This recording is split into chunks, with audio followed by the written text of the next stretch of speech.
The sound of my mother's laughter through the kitchen door should have been warm. Instead, it cut through me like glass. "Don't worry, Claire. Your foolish sister will pay for everything like always.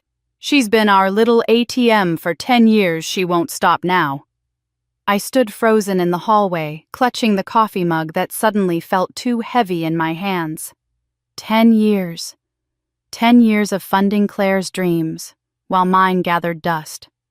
College tuition car payments, designer clothes, cosmetic surgery, all paid for by me, while I lived in a cramped apartment working 70-hour weeks. And now they wanted me to fund a $50,000 wedding. A wedding I wasn't even invited to attend. That night, I made a decision that would change everything. When they asked me to handle the vendors, I smiled and said yes. When they demanded I coordinate all the payments, I nodded eagerly. When Claire bragged to everyone about her generous sister funding her fairy tale, I played my part perfectly. Because sometimes the best revenge isn't served cold, it's served at exactly the moment when 200 wedding guests are standing in an empty hall, wondering where the tables went, where the flowers disappeared, why there's no music, no food, no ceremony. Just my mother screaming my name into the void while her precious Claire stands there in a $3,000 dress with nowhere to wear it. And me, I'm 3,000 miles away on a Hawaiian beach, watching my phone light up with 110 missed calls, finally understanding what freedom tastes like. The real show was just beginning. My name is Stephanie Collins, and at 28 years old, I'd built a successful career as a project manager at one of Denver's top construction firms. I'd worked my way up from an entry-level coordinator putting in 60-hour weeks and earning the respect of contractors twice my age. What I hadn't managed to build was a backbone when it came to my own family. The coffee mug trembled in my hands as I stood frozen outside our family's living room, my mother's voice carrying through the slightly open door with crystal clarity. I'd only stopped by to drop off the spare key to my apartment. Mom had been watering my plants while I was on a business trip to Phoenix. I never expected to become an unwitting audience to a conversation that would shatter what was left of my illusions about family love. "Don't you worry about a thing, Claire." Mom's voice dripped with the kind of warmth she'd never used when talking about me. "Your foolish sister will pay for everything like always. She's been doing it for 10 years now, college, that car, your apartment deposit, even that nose job you just had to have. Claire deserves a perfect wedding, and Stephanie knows her place in this family." The bitter laugh that followed felt like a physical blow. I pressed my back against the hallway wall, my heart hammering so loudly I was sure they'd hear it. But Mom continued, oblivious to my presence. "50,000 might seem like a lot, but you know how she is. She'll grumble a bit, maybe ask a few questions, but in the end she'll write the checks. She always does. That's what the responsible one is for after all." The mug slipped from my numb fingers, but I caught it just before it crashed to the hardwood floor. Responsible. That's what I was to them. Not daughter, not sister, not even person, just the responsible one. The one who paid the bills while they lived their dreams. 10 years of memories crashed over me like a tsunami. Claire's tearful phone call when she was 19 begging me to help with her college tuition because she'd spent her savings on spring break in Cancun. "Just this once, Stephanie. I promise I'll pay you back." She never did. The countless times Mom had casually mentioned Claire's car payment was due. Her rent was late. Her credit card was maxed out, always with that expectant look that said I was supposed to step in and fix everything. I thought about my own college years, working 2 jobs while taking classes, eating ramen noodles for dinner while sending money home to help with family expenses, that somehow never seemed to benefit me. I remembered turning down promotions that required travel because the family needs you close, Stephanie. I thought about the dozens of dates I'd canceled because Claire had some crisis that required my immediate financial intervention. All those years I'd told myself it was love. That being needed meant being loved. That my worth to this family came from my willingness to sacrifice everything for them. Standing in that hallway, listening to my mother discuss me like I was nothing more than an ATM with legs, I finally understood the truth. They didn't love me. They needed me. And there's a universe of difference between the two. I could hear Claire's voice now, younger and more excited than usual. Oh, Mom, I can't wait. Eric is going to be so impressed with the venue. 200 guests, those gorgeous white roses, everywhere the string quartet during the ceremony. It's going to be everything I've ever dreamed of. And your sister will make sure every penny is covered, Mom replied. She owes you that much after all. You've had to live in her shadow long enough watching her get all the career success while you struggled. It's time she paid you back for all those years. My shadow. I wanted to laugh, but the sound that almost escaped was more like a sob. Claire had struggled because she'd never worked a day in her life, content to float from one part-time job to another while I covered her expenses. She'd lived in my shadow because shadows are cast by people who actually stand in the light and work for what they have. But as I stood there feeling smaller and more invisible than I ever had before, something shifted inside me. The hurt began to crystallize into something harder, sharper, more dangerous. They thought they knew me so well, thought they could predict exactly how I'd react when Claire called with her wedding plans, when Mom presented me with the vendor quotes, when they all looked at me with those expectant faces that had controlled my life for a decade. They were wrong. This time, when they came to me with their hands out and their demands disguised as loving requests, I would say yes. I would agree to everything they wanted. I would be the responsible sister, the dutiful daughter, the reliable ATM they'd always counted on. But I would be all of those things in exactly the way they deserved. If they wanted my wallet, they'd have to walk straight into my trap first. The memories hit me like a physical force as I finally stepped away from that door, each one a fresh wound reopening. It had all started so innocently when I was 18, clutching my acceptance letter to Colorado State University, along with the full academic scholarship that represented 4 years of freedom. I remember the pride in my voice when I called home breathless with excitement about my future in architecture, about finally having a path that was mine alone. Mom's response should have been my first warning. That's wonderful, sweetheart, but you know Claire's having such a hard time getting into anywhere decent. Her grades weren't quite good enough for scholarships. There was a pause, the kind that always preceded a request I couldn't refuse. What if you went to community college instead, just for the first 2 years? We could use your scholarship money to help Claire get into that private college she's been dreaming about. You're so much smarter than she is, you'll do well anywhere. The conversation that followed is burned into my memory like a brand. Claire crying about how unfair it was that I got everything while she struggled. Dad saying nothing as usual, just nodding along with whatever Mom decided was best. And me, 18, and desperate to be the good daughter, the one who put family first, agreeing to give up my scholarship and my dreams so Claire could have hers. I spent the next 2 years at Denver Community College working nights at a grocery store and weekends at a coffee shop watching my savings account drain as fast as I could fill it. Claire, meanwhile, was living her best life at Regis University, joining sororities and taking spring break trips to Mexico while I calculated whether I could afford both textbooks and groceries in the same week. The car came next, of course. Claire was 21 and had decided she absolutely needed a Honda Civic to maintain her image on campus. "Stephanie, you're so practical," Mom had said during one of our weekly phone calls. "You know how important it is for Claire to fit in. She can't keep borrowing her roommate's car forever. It's embarrassing." The unspoken message was clear: I was the practical one, which meant I was the one who solved problems with money. So I took out a loan for $8,000, co-signed the paperwork, and watched Claire drive off in her shiny new car while I continued taking the bus to my 2 jobs and night classes. For 3 years I stood at bus stops in Denver winters, my hands numb with cold, while my sister complained about having to pay for her own gas. The apartment deposit was the next logical step in this twisted family dance. Claire had graduated and decided she wanted to live in one of those trendy low-do lofts, the kind with exposed brick walls and floor-to-ceiling windows that cost more per month than I was making in 6 weeks. "It's just the deposit, Stephanie. $3,000. I'll pay you back as soon as I find a job." But finding a job required actually looking for one, and Claire was too busy enjoying her post-graduation freedom to bother with employment. I borrowed against my credit card and wrote the check, then went back to my cramped room in a boarding house near downtown where I shared a bathroom with 4 other tenants and pretended not to hear the couple next door fighting every night. The cosmetic surgery was when I should have drawn the line. Claire had decided her nose wasn't perfect enough for the marketing career she was half-heartedly pursuing. Everyone gets work done these days, Stephanie. It's an investment in my future.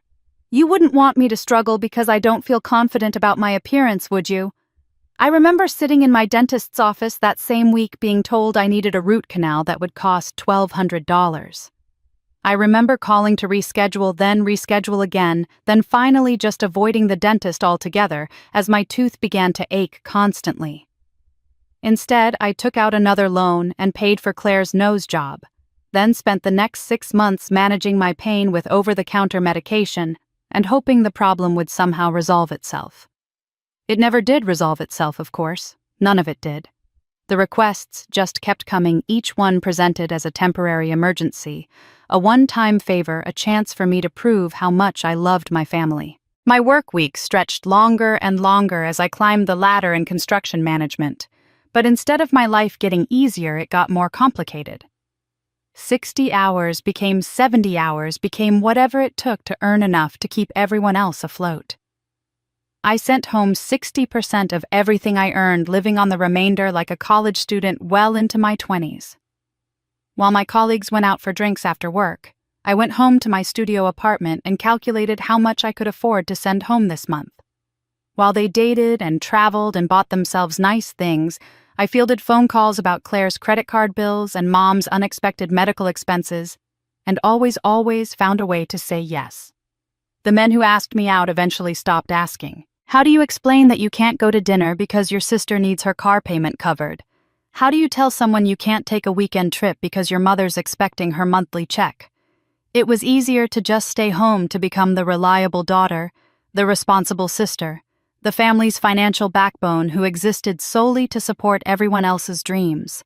I had learned to fund their dreams, now I would fund my escape. The call came 2 days later. Claire's voice practically vibrating with excitement through my phone speaker as I sat in my office reviewing blueprints for a new shopping center project. I should have known something was coming. Claire never called during business hours unless she needed something, and the breathless quality of her voice told me this was going to be expensive. Stephanie, oh my God, I have the most incredible news, she squealed, and I could practically see her bouncing on her toes the way she had since childhood whenever she wanted something. I'm engaged. Eric proposed last night at that fancy restaurant downtown. You know, the one with the rooftop terrace. It was so romantic, Stephanie. There were candles everywhere, and he got down on one knee and everyone in the restaurant was watching and clapping. I felt like a princess. I set down my pen and leaned back in my chair, already calculating in my head what this was going to cost me. That's wonderful, Claire. Congratulations. Eric seems like a nice guy. I'd only met him twice, brief encounters at family dinners where he'd spent more time asking about my job and salary than getting to know me as a person. But Claire was so smitten, I'd kept my observations to myself. He's perfect, Stephanie, absolutely perfect. And we're thinking a spring wedding, maybe April or May when the weather's nice. I've already been looking at venues. There's this gorgeous place in Cherry Creek. It's like something out of a fairy tale with crystal chandeliers and marble floors, and these massive windows that overlook the mountains. Her words tumbled over each other in her excitement, and I found myself getting caught up despite my wariness. Maybe this time would be different. Maybe this time I'd just be the sister, not the financier. How many people are you thinking? I asked, genuinely curious about her vision. Well, that's the thing. Eric's family is huge, like massive, and they're all so close. And then there's all our friends from college and Mom's church group and the people from Eric's work. We're thinking around 200 guests, maybe 250 if we can manage it. I want everyone we love to be there to celebrate with us. The number hit me like a punch to the stomach. 200 guests meant an expensive venue, expensive catering, expensive everything. I tried to keep my voice neutral. That sounds like it's going to be quite an event. Have you started looking at budgets? There was a pause, and I heard that telltale change in her voice. the shift from excited to carefully casual that I'd learned to recognize over the years. Well, you know how these things go. The venue alone is about $15,000, and that's just for the day of rental. Then there's catering, we're thinking seated dinner, not just cocktails and appetizers, and that's running about $25,000 for the guest count we want. And flowers. Oh, Stephanie, you should see the arrangements I've been looking at. White roses and peonies, just gorgeous, but quality flowers are so expensive. And music, we want a live band, not just a DJ, because this is a once-in-a-lifetime event. I could feel the familiar knot forming in my stomach, the one that appeared whenever these conversations started heading toward their inevitable conclusion. How much are we talking about total? Well, she drew the word out, and I knew she was working up the courage to drop the number. With everything we want. The dress, the photographer, the videographer, the flowers, the cake from that bakery, everyone raves about. We're looking at maybe $50,000. I know it sounds like a lot, but Stephanie, this is my wedding. My one chance to have the perfect day I've been dreaming about since I was little. $50,000. More than I'd paid for my car. More than I had in my savings account. More than most people spent on anything except a house. I felt dizzy. That's definitely a significant investment, I managed to say. How are you and Eric planning to handle the financing? Another pause longer this time.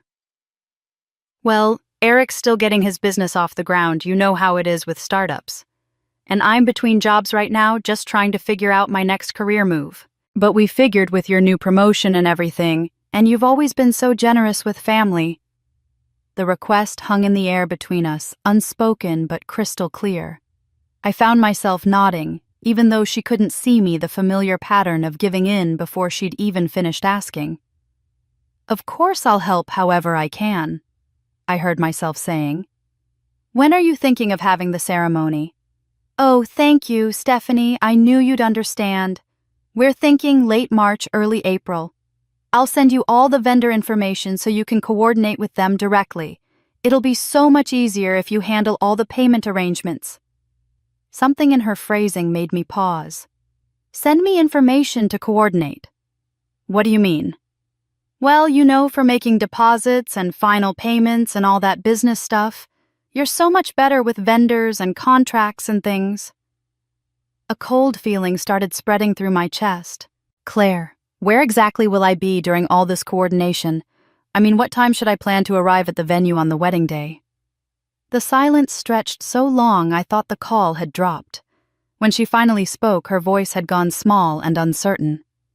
Oh, Stephanie, I thought you understood. You'll be so busy that day handling all the vendor payments and making sure everything goes smoothly. Plus, you know how it is with venue capacity, they're really strict about the guest count, and with Eric's family being so large and all our friends, I mean, you'll practically be running the whole event anyway. You'll be way too busy to actually sit through the ceremony. The words hit me like ice water.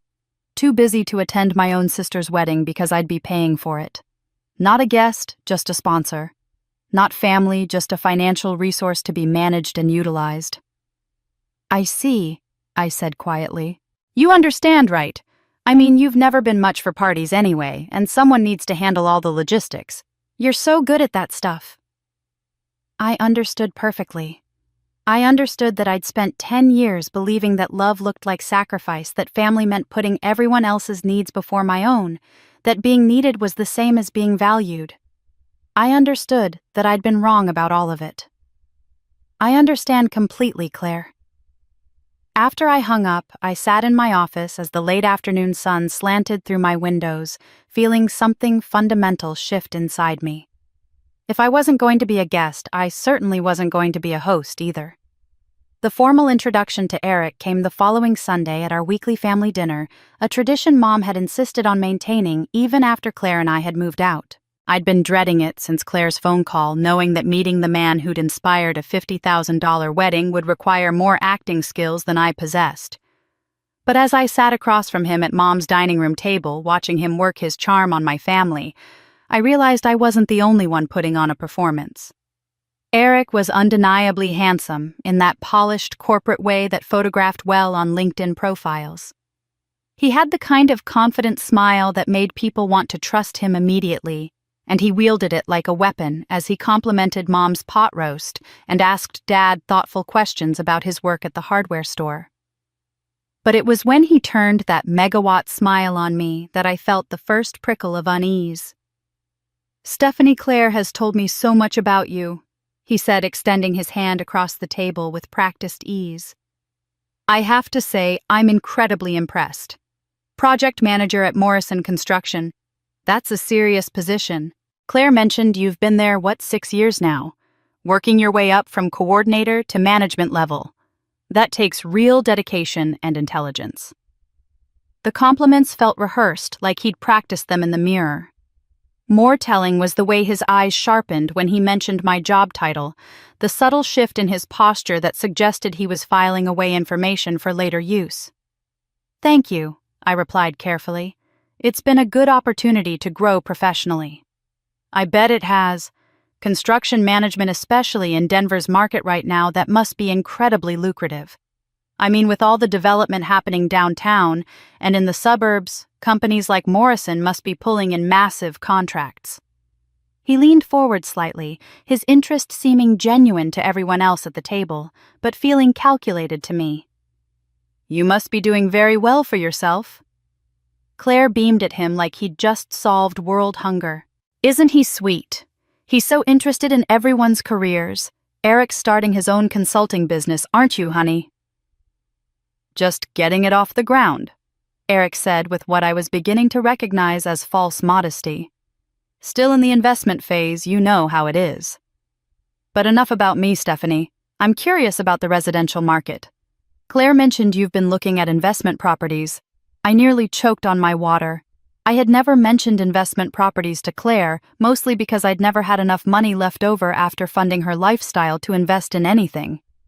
"I think there might be some confusion," I said slowly. "Oh, maybe I misunderstood," Eric said smoothly, but his eyes remained locked on mine. "Claire was telling me about your financial planning, how responsible you are with money. She mentioned you've been incredibly generous with family over the years. That kind of financial stability is rare in someone our age." The way he said "our age" made me realize he was probably older than Claire had mentioned. There were fine lines around his eyes that suggested he was closer to my age than hers, maybe even older. But Claire was gazing at him with such adoration that I doubted she'd noticed or cared. "Family helps family," I said the familiar phrase, tasting bitter in my mouth. "Exactly."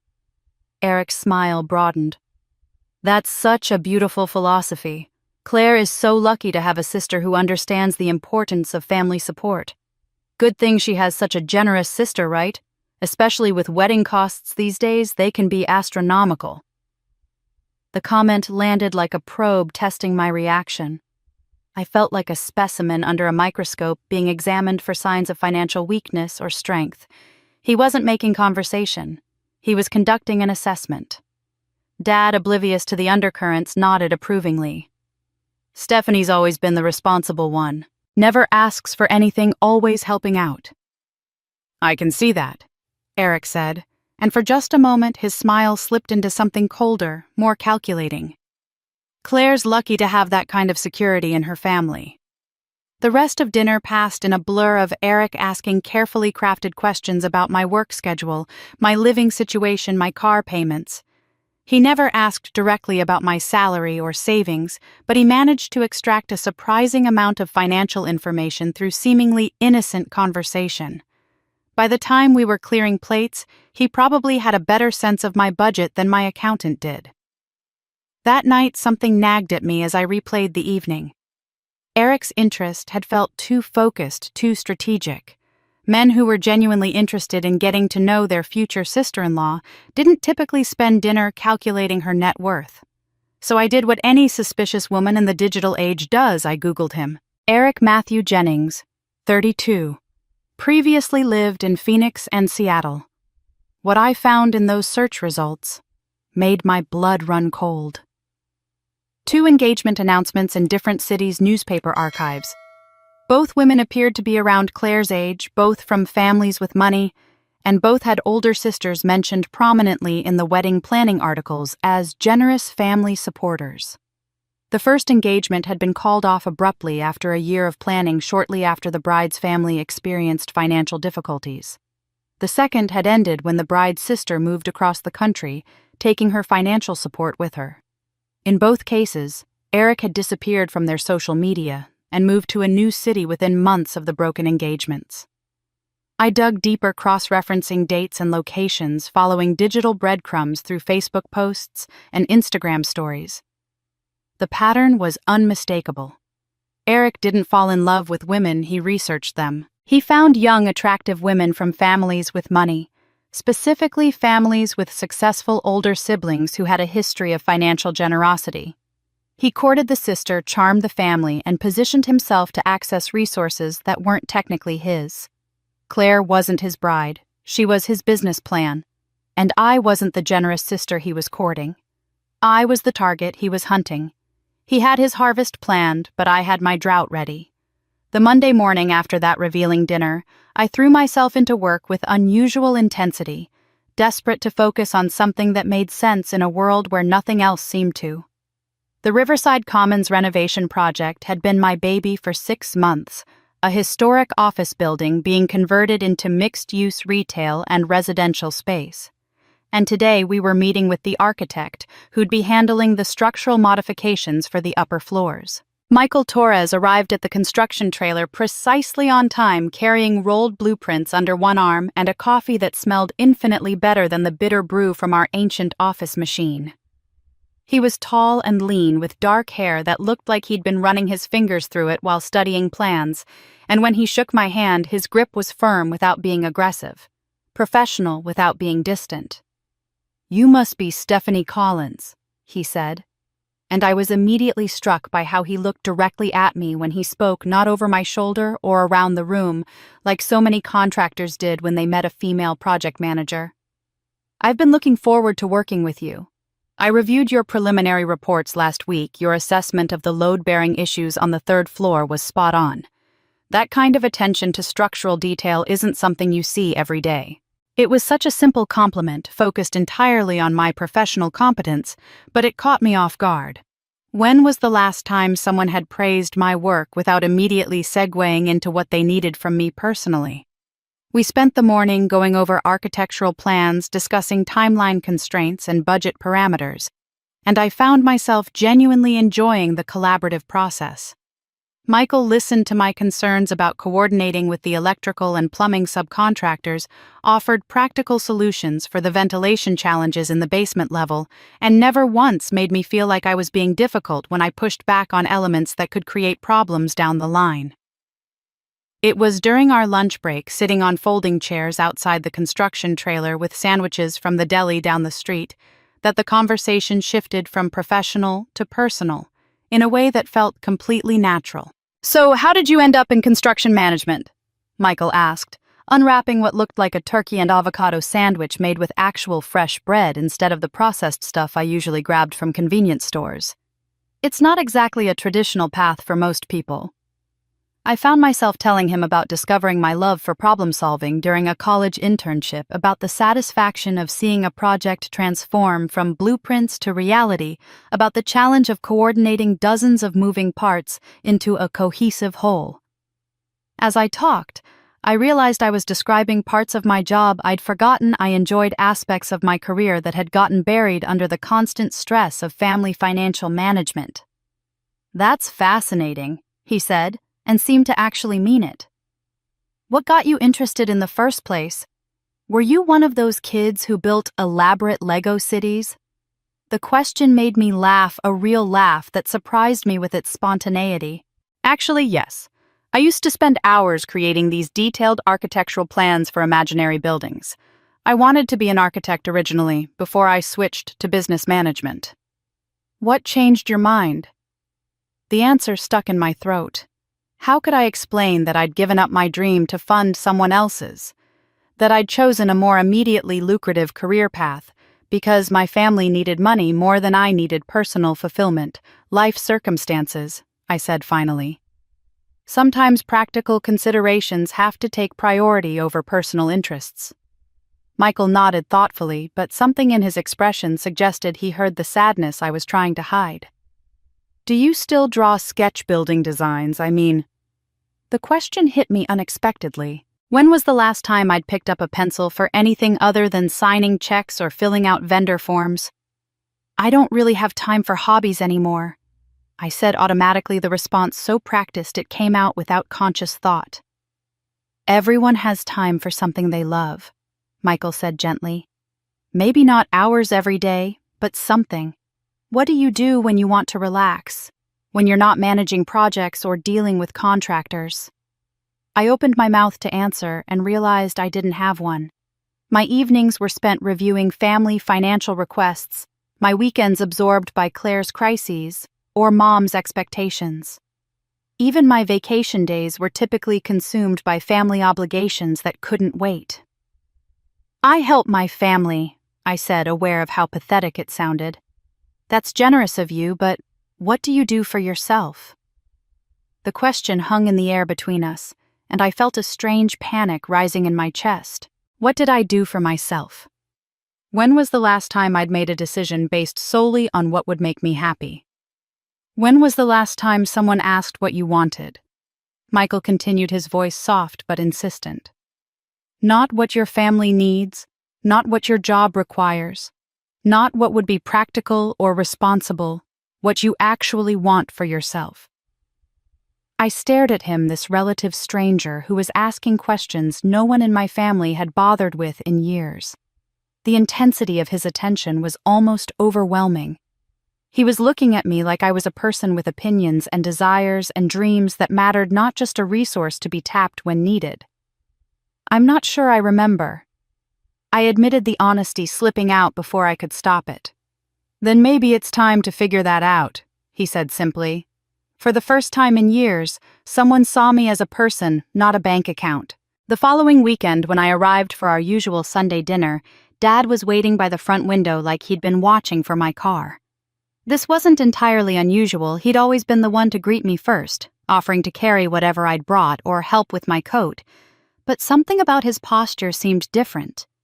More alert, more purposeful than his typical gentle hovering. "Hey there, kiddo," he said as I walked up the front steps using the nickname he'd called me since childhood but hadn't used in months. His weathered hands, permanently stained from years of working at the hardware store, fidgeted with the dish rag he was holding. "You look different today. Good different, I mean. Like you got some rest or something?" I paused, surprised by the observation. Dad wasn't typically one for commentary about appearances or moods. That was Mom's territory. He was more of a quiet presence, the one who fixed leaky faucets and changed oil in cars, and nodded along with whatever decisions the women in the family made. "I've been sleeping better lately," I said, which was true. Since my lunch conversation with Michael, I'd found myself actually looking forward to parts of my day, instead of just enduring them. It was amazing how much better rest came when you weren't constantly dreading the next financial emergency phone call. Dad studied my face with an intensity that caught me off guard. "You seem more yourself somehow. Like the Stephanie I remember from when you were in high school before." He trailed off, his eyes shifting away from mine in that familiar pattern of avoidance I'd grown up watching. Before what I wanted to ask, but Mom's voice carried from the kitchen calling us in for dinner, and the moment passed. Still, as we walked through the familiar hallway lined with family photos, I caught Dad glancing at me with an expression I couldn't quite read. It reminded me of the way he used to look when he was trying to work up the courage to ask Mom if we could afford something, part hope, part resignation, part fear of the inevitable rejection. Dinner conversation followed its predictable pattern, with Mom orchestrating the discussion like a conductor leading a familiar symphony. Claire dominated the conversation with wedding updates, Eric charming everyone with practiced ease, and me nodding along while mentally calculating costs. But I noticed Dad watching me during these exchanges, his fork pausing midway to his mouth when I failed to show the expected enthusiasm for Claire's latest vendor selection or venue modification. When Claire launched into her description of the upgraded floral package she'd selected, "It's only $3,000 more than the original quote, But Stephanie, you should see these centerpieces. They're absolutely stunning. I simply nodded and said, "That sounds lovely." No immediate agreement to cover the additional cost. No automatic reassurance that money wasn't an issue, just polite acknowledgement. Dad's eyes sharpened at my response, or rather at what I didn't say. He'd been present for enough of these conversations over the years to recognize the deviation from script. Usually by this point in the discussion, I'd be asking about payment schedules and vendor contact information.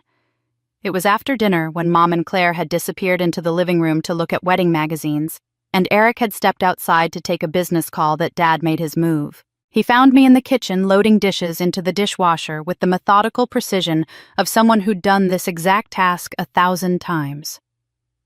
"Stephanie," he said quietly, positioning himself between me and the living room doorway, like he was creating a barrier against interruption. His voice carried a weight I wasn't accustomed to hearing from him. "About this wedding business. All these expenses Claire keeps mentioning." He cleared his throat awkwardly, the sound of a man unaccustomed to broaching difficult topics. "You don't have to. If it's too much of a burden." The words hung in the air between us, and I could see the effort it had taken him to even get that much out. Dad had never been one for confrontation or difficult conversations. He was a fixer of tangible problems, broken appliances, squeaky hinges, cars that wouldn't start, not complex family dynamics or emotional issues. "Dad, what are you trying to say?" I asked, gently setting down the plate I'd been rinsing. He opened his mouth to continue, but before he could form the words, Mom's voice cut through the kitchen like a blade. "Robert, what are you doing in there? Come look at these dress designs Claire found. We need your opinion on the father-daughter dance song." The interruption was perfectly timed, as if she'd been listening from the other room and sensed the direction our conversation was heading. Dad's shoulders sagged in defeat, and I saw 28 years of similar moments flash across his features, all the times he'd started to speak up, started to question, started to protect, only to be redirected by Mom's stronger will.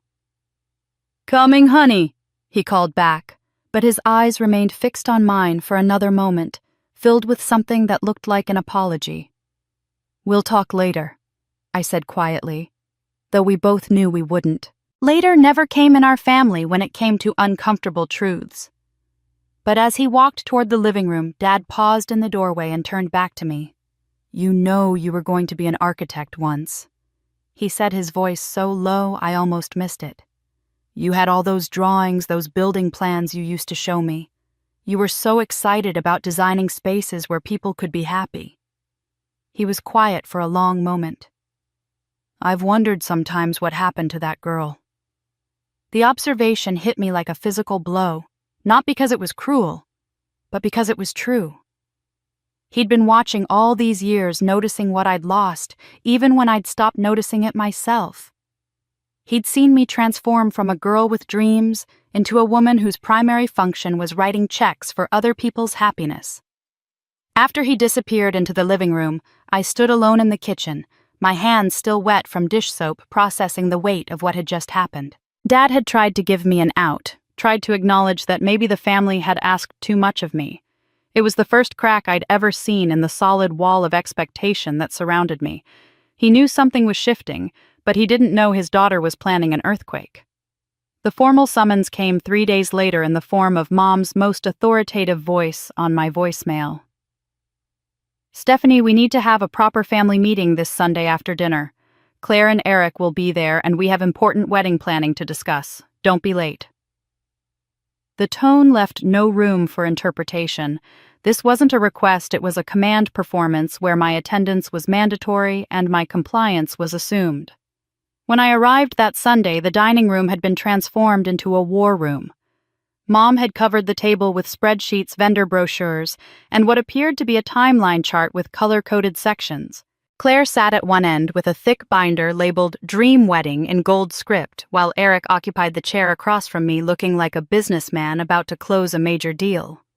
Dad hovered near the kitchen doorway, clearly uncomfortable with the formal atmosphere but unwilling to challenge it. "Now that we're all here," Mom began adjusting her reading glasses with the air of a general addressing her troops. It's time to get serious about Claire's wedding. This is going to be the event of the season, and we need to make sure every detail is perfect. She lifted the first spreadsheet with ceremony. I've broken down all the costs into categories so we can see exactly what we're working with. The budget presentation was indeed military in its precision. Mom had researched every vendor, compared prices, and created what looked like a corporate financial projection.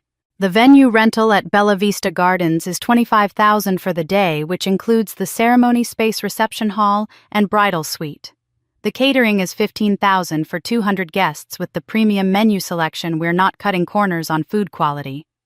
Flowers are $3,000 for the ceremony arrangements, centerpieces, and bridal bouquet from Petals and Pearls.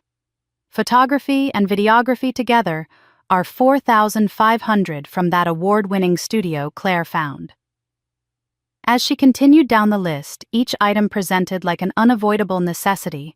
Rather than a choice, I found myself genuinely impressed by the thoroughness of her research.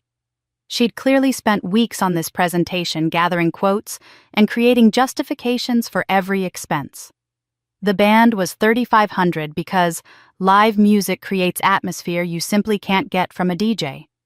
The cake was $1,800 because the cake-cutting photos will be treasured forever.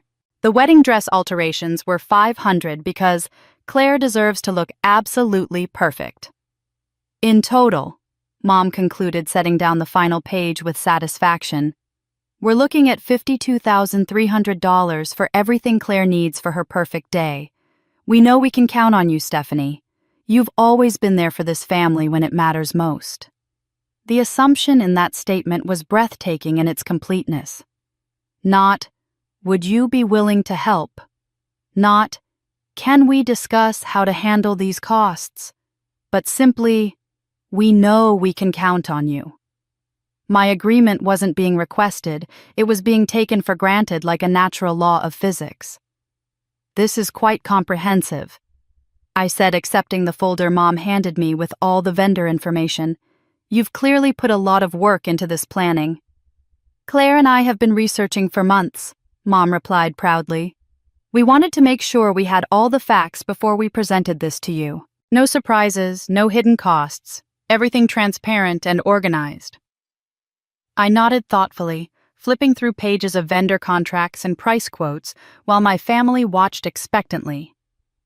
What's the timeline for deposits and final payments? I asked, pulling out my phone as if to check my calendar for payment scheduling. Most deposits are due within 2 weeks of booking. Eric chimed in, consulting his own notes. Final payments are typically due 7 to 10 days before the event. I can coordinate with vendors if you'd like to set up a payment schedule. That would be helpful, I replied, making notes in my phone. What about vendor communications? Will there be site visits, tastings, final confirmations closer to the date? Claire practically bounced in her seat. Oh yes, there's a cake tasting next month and we need to do a final walkthrough at the venue 2 weeks before. Plus all the little details like confirming delivery times and setup schedules. It might be easier if I handle all the vendor communications directly, I suggested, still appearing to study the paperwork. That way there's one point of contact for everything, no confusion about who's responsible for what arrangements. The relief that washed over their faces was almost comical. Mom's shoulders visibly relaxed. Eric nodded approvingly and Claire clapped her hands together like I'd just offered to solve world hunger. That's perfect, Stephanie, Mom said. You're so much better at handling business details than the rest of us. We'll just focus on the fun, creative aspects while you manage all the practical arrangements. I'll need all the vendor contact information, I said, accepting another folder from Mom. Email addresses, phone numbers, contract terms. I want to make sure I understand exactly what we're committing to with each vendor. Everything's in there, Mom assured me. I've organized it alphabetically by vendor type. You'll find Claire and Eric are remarkably easy to work with. They trust your judgment completely. Over the next hour, I asked detailed questions about guest count confirmations, dietary restrictions, setup requirements, and contingency plans. My family interpreted my methodical approach as evidence of my commitment to making their vision reality. They saw careful planning where I was actually mapping out the perfect disaster. When I agreed to be the primary liaison with every vendor to handle all deposits and final payments to coordinate every detail of their elaborate celebration, they thought they were witnessing my surrender to family obligation. What they were actually witnessing was me taking complete control of their wedding in a way that would give me absolute power over its success or failure. Every yes was another lock on their cage. 2 weeks after accepting my role as wedding coordinator, I found myself sitting in a mortgage broker's office, finally ready to take the step I'd been postponing for years, buying my own home. The conversation with Michael about what I wanted for myself had planted a seed that was rapidly growing into actual action. For the first time in my adult life, I was making a decision based purely on my own desires rather than family obligations.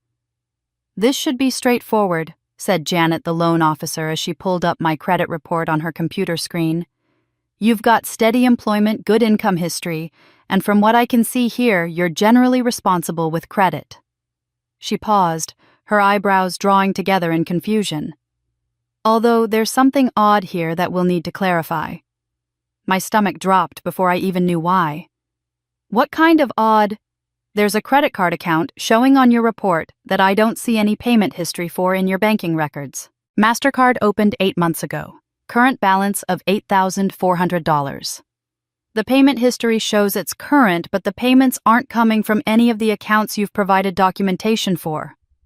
I leaned forward, my mouth suddenly dry. "I didn't open any new credit cards 8 months ago. I haven't applied for new credit in over 2 years. Janet's expression shifted from confused to concerned. "The billing address on file is different from your current address, too. It shows 1247 Maple Street in Lakewood. Is that a previous address? 1247 Maple Street, my childhood home, my parents' address. Can you tell me what purchases were made on that card?" I asked, my voice sounding strangely distant to my own ears. Janet clicked through several screens, her frown deepening. "I can see some of the merchant categories. There are several charges to medical offices, what looks like spa services, and quite a few cash advances. The largest single charge is $3,500 to something called Rocky Mountain Cosmetic Surgery." The room started spinning. Rocky Mountain Cosmetic Surgery was where Claire had gotten her nose job 6 months ago.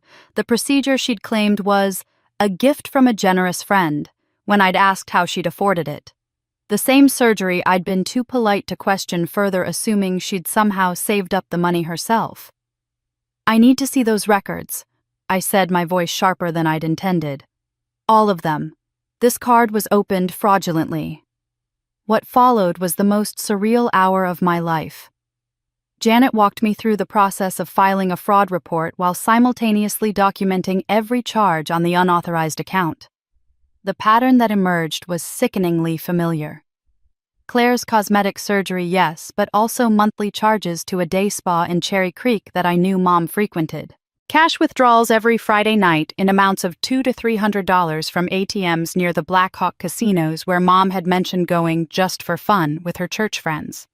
The cash advances alone totaled over $4,000, all taken on Friday evenings and weekend nights. The spa charges were monthly, perfectly timed with Mom's standing appointments. There were charges to high-end department stores where Claire shopped, restaurants where my family dined for special occasions, and even what appeared to be the deposit for Claire's wedding dress. "The signature on the application," I said, my hands shaking as I held the paperwork Janet had printed. "Can I see it?" When she showed me the credit application, I stared at a version of my signature that was recognizable but not quite right.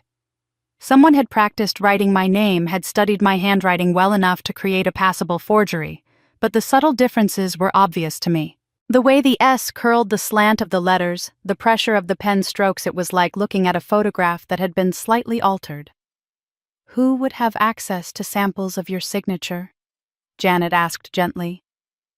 I thought about all the birthday cards I'd signed over the years, all the checks I'd written to family members, all the documents I'd left lying around during visits to my parents' house.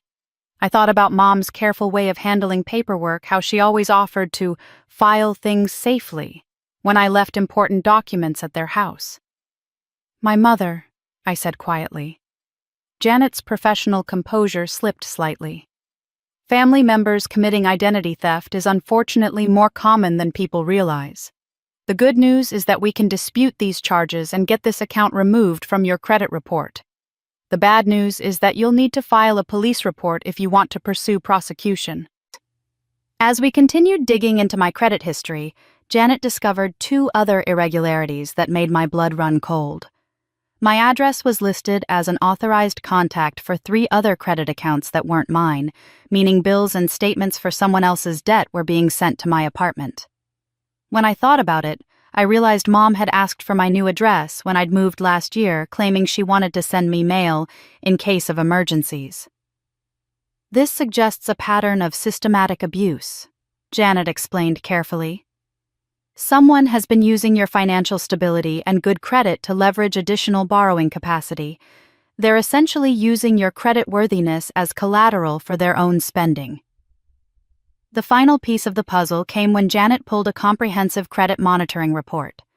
There were 3 different loan applications that had been submitted using my information but with my parents' address over the past year. All had been rejected because the address discrepancy raised red flags, but the attempts were there, documented proof that someone had been shopping my identity around to multiple lenders. I sat in that sterile office surrounded by papers documenting months of betrayal, and felt something fundamental shift inside me. This wasn't just about being taken advantage of anymore. This was criminal.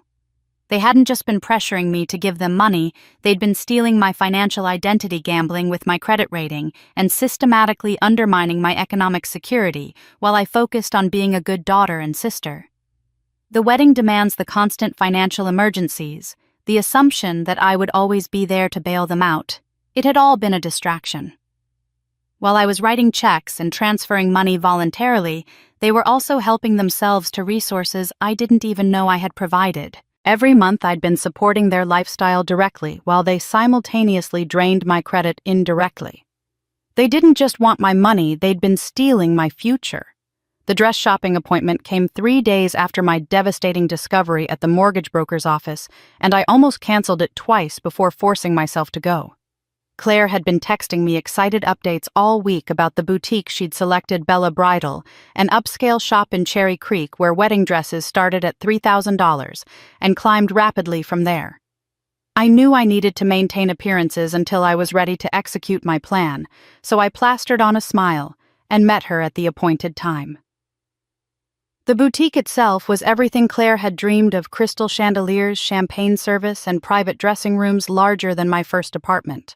The moment we walked through the door, Claire transformed into the version of herself she reserved for expensive places, speaking in slightly louder tones and gesturing more dramatically, as if she needed everyone to know she belonged there. "This is my sister, Stephanie," Claire announced to the consultant, a woman named Vivian, who looked like she'd stepped out of a bridal magazine herself. "She's handling all the financial arrangements for my wedding. Money is absolutely no object." The casual way she said it, like she was discussing the weather, made my stomach clench. Vivian's eyes lit up with the unmistakable gleam of a salesperson sensing a lucrative commission. "How wonderful to have such family support," she said, directing her attention immediately to me. "Are there any budget parameters I should keep in mind?" "Oh no," Claire laughed, already gravitating toward the most expensive section of the store. "Stephanie is very successful in construction management. She's been taking care of me for years. Haven't you, sis?" I managed a tight smile and nodded, watching as Vivian began pulling dresses from the premium collection. Each gown Claire selected for trying on was more elaborate than the last hand-beaded bodices, cathedral-length trains, layers of imported silk and Italian lace. She held each dress up to herself in the mirror, already imagining herself floating down the aisle while I calculated the mounting costs. The first dress she tried on was $3,200, a confession Vivian made in hushed, reverent tones, as if the price was part of the gown's mystique. Claire emerged from the dressing room looking genuinely radiant, the kind of beautiful that makes bystanders stop and stare. But instead of simply admiring herself, she immediately began performing for the small audience of other customers and consultants. "What do you think, Stephanie?" she called out loud enough for everyone to hear. I know it's expensive, but you always said I deserved the best. And it's not like it's your wedding, you'll probably never need a dress this nice anyway. The comment hung in the air like a slap, and I felt every eye in the boutique turn toward me. An older woman trying on mother-of-the-bride dresses actually stopped mid-conversation with her daughter to stare. Another customer, a young woman about Claire's age, whispered something to her friend that made them both glance at me with expressions I couldn't quite read. "It's beautiful," I said carefully. "Let's see a few more options before deciding." The second dress was $3,800, the third was $4,200, and with each increasingly expensive option, Claire's commentary became more pointed. "Stephanie always tells me not to worry about money," she announced while admiring herself in a dress that cost more than most people's cars. "She says family is worth any sacrifice. Isn't that sweet?" It was during the fourth dress change that Claire asked me to join her in the dressing room to help with the intricate lacing system. Once the curtain was drawn and we were alone, her entire demeanor shifted. The performative brightness disappeared, replaced by something harder and more calculating. "I know this seems like a lot," she said quietly, not meeting my eyes in the mirror.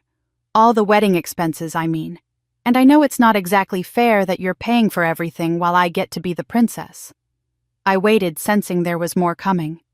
"But Mom always said you were the strong one," she continued, her voice taking on a wheedling quality I recognized from childhood. "You don't need things the way I do.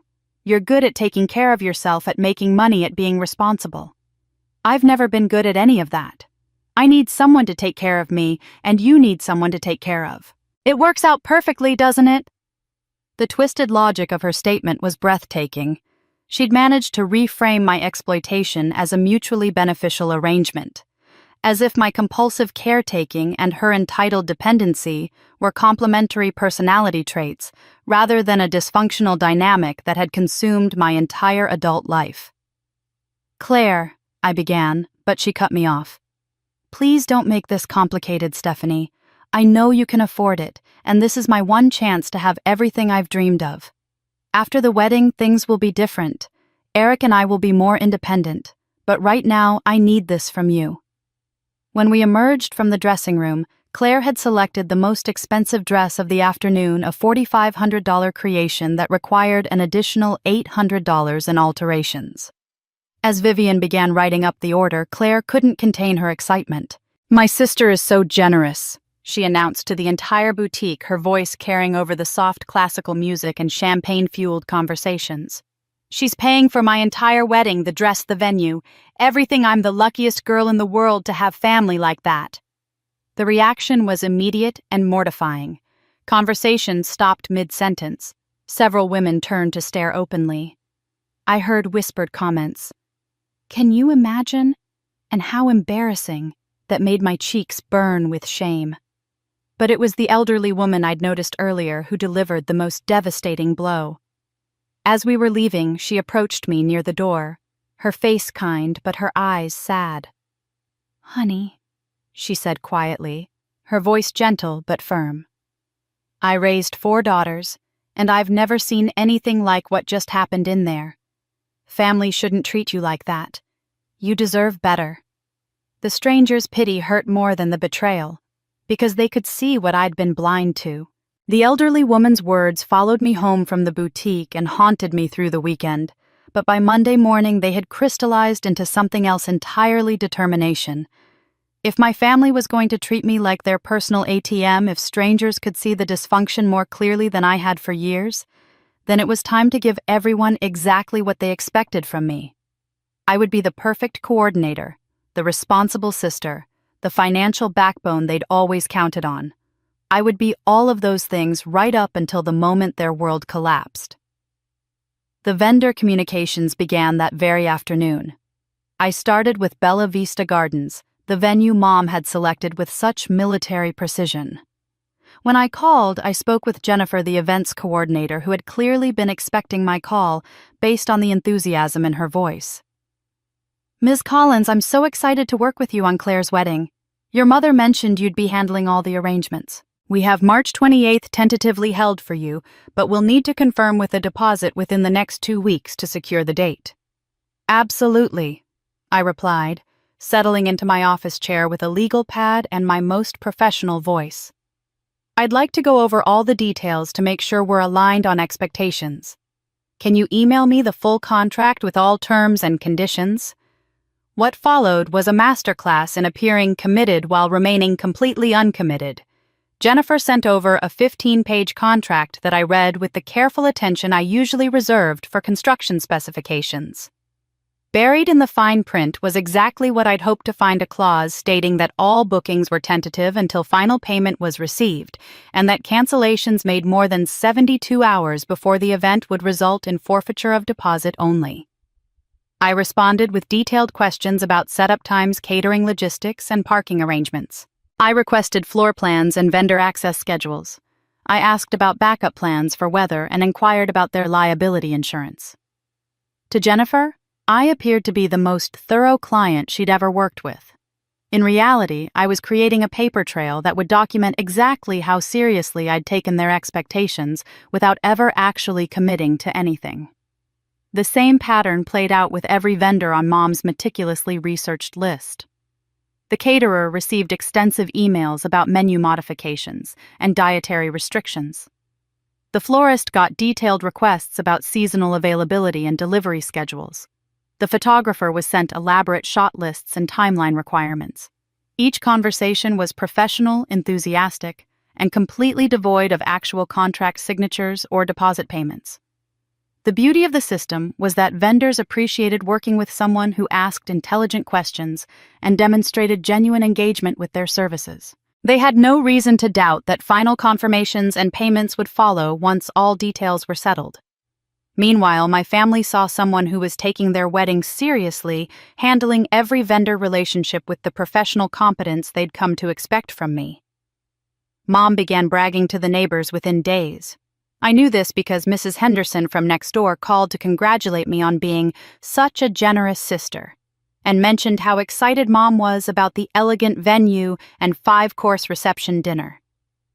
By the following week, Mom was sharing details with her church group about the beautiful spring wedding her daughters were planning together. Claire's social media presence exploded with wedding content. She posted photos of her dress appointment, tagged the venue in location updates, and shared elaborate Pinterest boards showcasing her vision. Her Instagram stories featured daily updates about wedding planning progress, always including grateful mentions of her amazing sister who's making all this possible. Her friends began commenting about how excited they were to attend such an elaborate celebration. Eric proved equally eager to capitalize on the anticipated festivities. He started mentioning the wedding in business networking events, using it as a conversation starter about family values and commitment. He created a Facebook event and began inviting his entire contact list, promising an evening of celebration and abundance at one of Denver's premier venues. His bachelor party planning commenced immediately with a weekend trip to Las Vegas that he justified as a once-in-a-lifetime celebration. Through it all, I documented everything with the methodical precision that had made me successful in construction management. Every text message about wedding expectations got screenshotted and filed. Every phone conversation where someone mentioned my obligation or generosity was noted with dates and direct quotes. Every social media post that assumed my financial commitment was preserved in carefully organized folders on my computer. When Mom sent me a casual text saying, "Don't forget the florist deposit is due Friday," I screenshotted it and filed it under financial assumptions. When Claire called to say, "You should probably transfer the catering money soon so they can order supplies," I documented the conversation and added it to my growing collection of evidence. When Eric texted to ask if I'd sorted out the band payment yet, I saved that too. The most revealing conversations happened during family dinners where the wedding dominated every discussion. They spoke about my financial contributions like discussing the weather, inevitable, predictable, requiring no actual confirmation from me. Mom would mention vendor deadlines while assuming I'd handle them. Claire would describe last-minute upgrades while taking for granted that I'd absorb the additional costs. Eric would suggest expensive add-ons while treating my wallet like a renewable resource. Each assumption became another piece of evidence. Each expectation got added to my documentation. Every casual reference to my responsibility was preserved for posterity. I was building a comprehensive record of exactly how my family viewed me, not as a person with autonomy and choice, but as a financial instrument that existed to enable their dreams. They were planning their party, but I was planning their reckoning. The irony wasn't lost on me that while I was orchestrating the systematic destruction of my family's wedding fantasies, I was also experiencing the healthiest relationship of my adult life. Michael had been asking me out for coffee after our project meetings for weeks, and I'd finally said yes the previous Friday, mostly because I needed something normal to anchor me while everything else in my life spiraled toward calculated chaos. We'd moved beyond coffee to an actual dinner date at a small Italian restaurant in downtown Denver, the kind of place with checkered tablecloths and wine served in mason jars, where the focus was on conversation rather than impressing anyone. Michael had chosen it specifically because it was quiet enough to talk, he'd said, and as we settled into our corner booth, I realized how foreign the concept of uninterrupted conversation had become to me. "You seem different tonight," Michael observed as we waited for our appetizers, his dark eyes studying my face with the same attention he brought to architectural blueprints. "More tense than usual. Everything okay with the Riverside project?" I took a sip of wine and considered how to answer. The truth was that the professional part of my life was the only thing going smoothly. It was everything else that felt like standing in the middle of an earthquake while pretending the ground wasn't shifting beneath my feet. "Work's fine," I said finally. "It's more personal stuff. Family obligations, you know how it is." "Actually, I don't," Michael replied gently, and something in his tone made me look up from my wine glass. "Tell me about these obligations. What does your family expect from you?" The question caught me off guard, partly because of how he'd phrased it. Not "how is your family" or "what's going on at home," but what did they expect from me specifically? As if he'd already sensed that my family dynamics weren't quite normal. "Well, my sister's getting married," I began, and then found myself explaining the venue costs, the dress expenses, the elaborate reception plans. Michael listened without interrupting, but I could see his expression changing as I described the $50,000 budget and my role as sole financier. "Wait," he said, finally setting down his fork. "Let me make sure I understand this. Your sister is having a wedding that costs more than most people's annual salary, and you're paying for all of it. What's her contribution?" "She's the bride," I said automatically, then realized how absurd that sounded when spoken aloud to someone outside the family ecosystem. "And your parents' contribution, they're providing emotional support and planning assistance." Michael stared at me for a long moment, and I could practically see him processing this information. "Stephanie, what did you want to be when you were younger, before all this family financial management took over your life?" The question blindsided me completely. When was the last time someone had asked about my dreams rather than my bank account? I found myself struggling to remember what I'd wanted before I'd become the family's financial solution to every problem. "I wanted to be an architect," I said slowly, the words feeling rusty from disuse. "I used to spend hours drawing building designs, imagining spaces that would make people feel happy and safe. I had this whole portfolio of sketches when I was in high school, houses with big windows and gardens, office buildings with natural light and green spaces integrated into the design. What happened to that dream?" The simple question hit me like a physical blow. What had happened was Claire's college tuition and Mom's medical bills and a dozen other family crises that had required me to choose the most immediately lucrative career path rather than following my passion. "Life got complicated," I said, but Michael's expression told me he wasn't buying that explanation. "Stephanie, I need to say something, and I hope you won't take it the wrong way." He leaned forward, his voice serious. "What you're describing isn't normal family support. That's exploitation.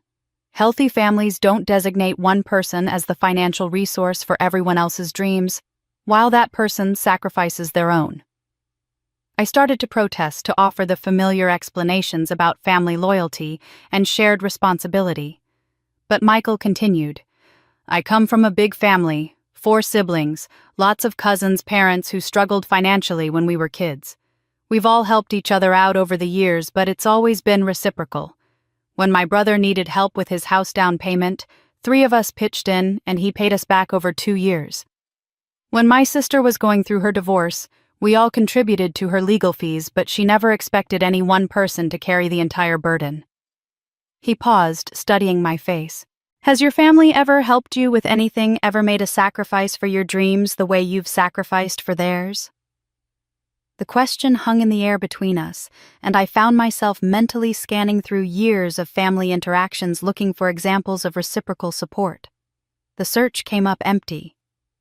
They need me, I said weakly. Everyone needs support sometimes. But need and exploitation are different things. What do you need, Stephanie?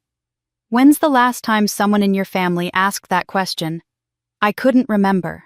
I literally could not recall a single conversation where anyone had inquired about my needs, my dreams, my happiness without immediately segueing into how I could help with their problems.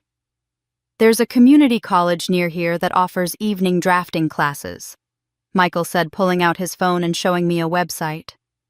Just for fun, no pressure, no career implications. 2 hours a week where you get to remember what it feels like to create something for yourself instead of solving everyone else's problems. Looking at the course description, I felt something I hadn't experienced in years. Excitement about something that was purely mine. No family obligations attached, no financial implications for anyone else. Just me exploring an interest I'd abandoned a decade ago. I don't know if I have time. I started to say the automatic response so ingrained I almost didn't notice I was making it. You have time for a $50,000 wedding that you're not even invited to attend, Michael pointed out quietly. Maybe you can find 2 hours a week for something that might actually make you happy. He was showing me a life where I mattered, and that made going back to theirs unbearable. The night before the wedding, my phone became a weapon of mass destruction pointed directly at my sanity. It started at 7:30 in the morning, with Mom's voice pitched 3 octaves higher than normal, leaving a voicemail that began with, "Stephanie, we have a crisis," and escalated from there into pure hysteria. "The florist needs final payment by noon, or they're canceling the order," she continued, her words tumbling over each other in panic. "I know you said you'd handle everything, but they're being very insistent about payment today. Claire is beside herself. You need to call them immediately." Before I could even process that message, my phone buzzed with a text from Claire. "OMG, the cake people are asking about final payment too. They want a cashier's check by 3 p.m. Also, the string quartet is asking about their fee. And Mom says you have their contact info. This is so stressful." I was still reading Claire's message when Eric's text came through. "Hey Stephanie, quick question about the bachelor party expenses from last weekend. The guys split the costs, but we put everything on my card expecting reimbursement.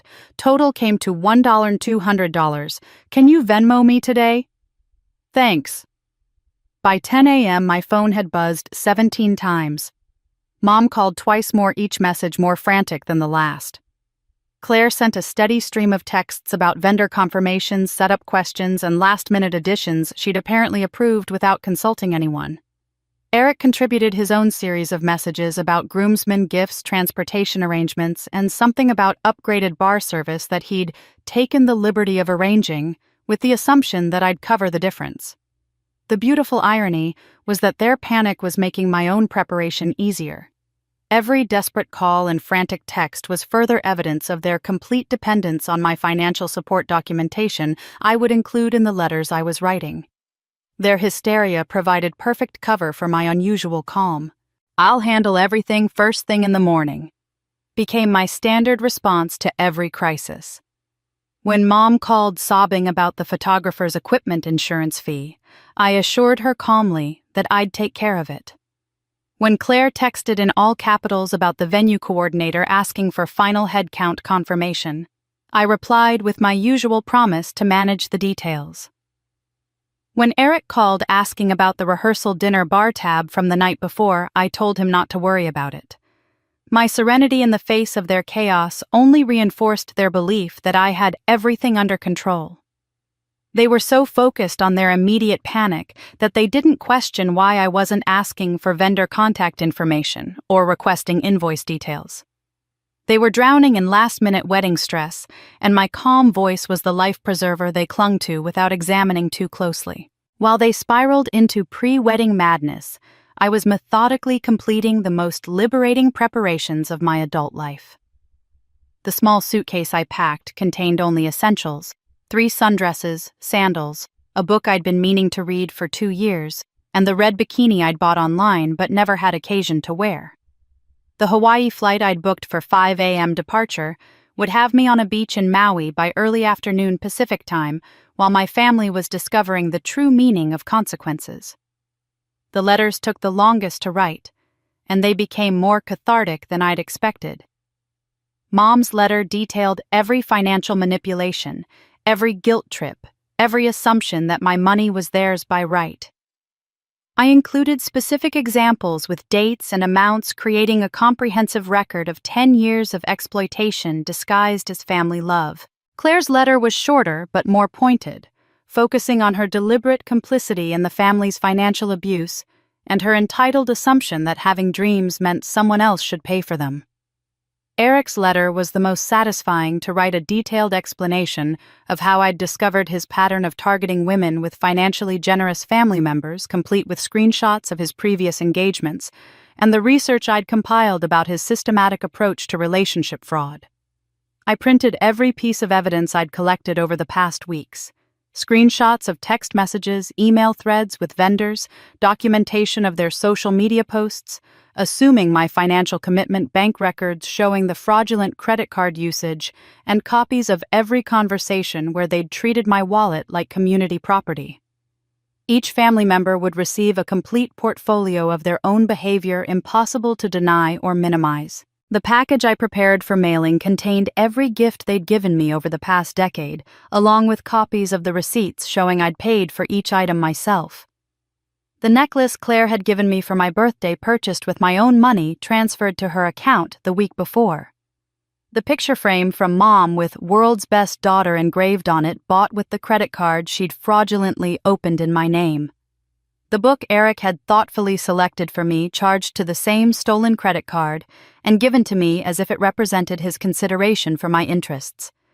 I set up automated email delivery for 9 a.m., ensuring that each family member would receive their personalized documentation package at precisely the moment they should be getting ready for the ceremony. The timing was crucial, late enough that they couldn't reach me to argue, or manipulate early enough that they'd have to face the reality of their situation while their guests were arriving at an empty venue. My phone went quiet around midnight, after a final flurry of texts from Claire about emergency touch-ups and last-minute dress alterations. I turned off all notifications, set my alarm for 4 a.m., and went to sleep with a sense of peace I hadn't felt in years. While they dreamed of their perfect day, I was planning to give them a perfect lesson. By the time my plane was cruising at 30,000 feet over the Rocky Mountains, the first guests were arriving at Bella Vista Gardens, expecting to witness Claire's fairy tale wedding.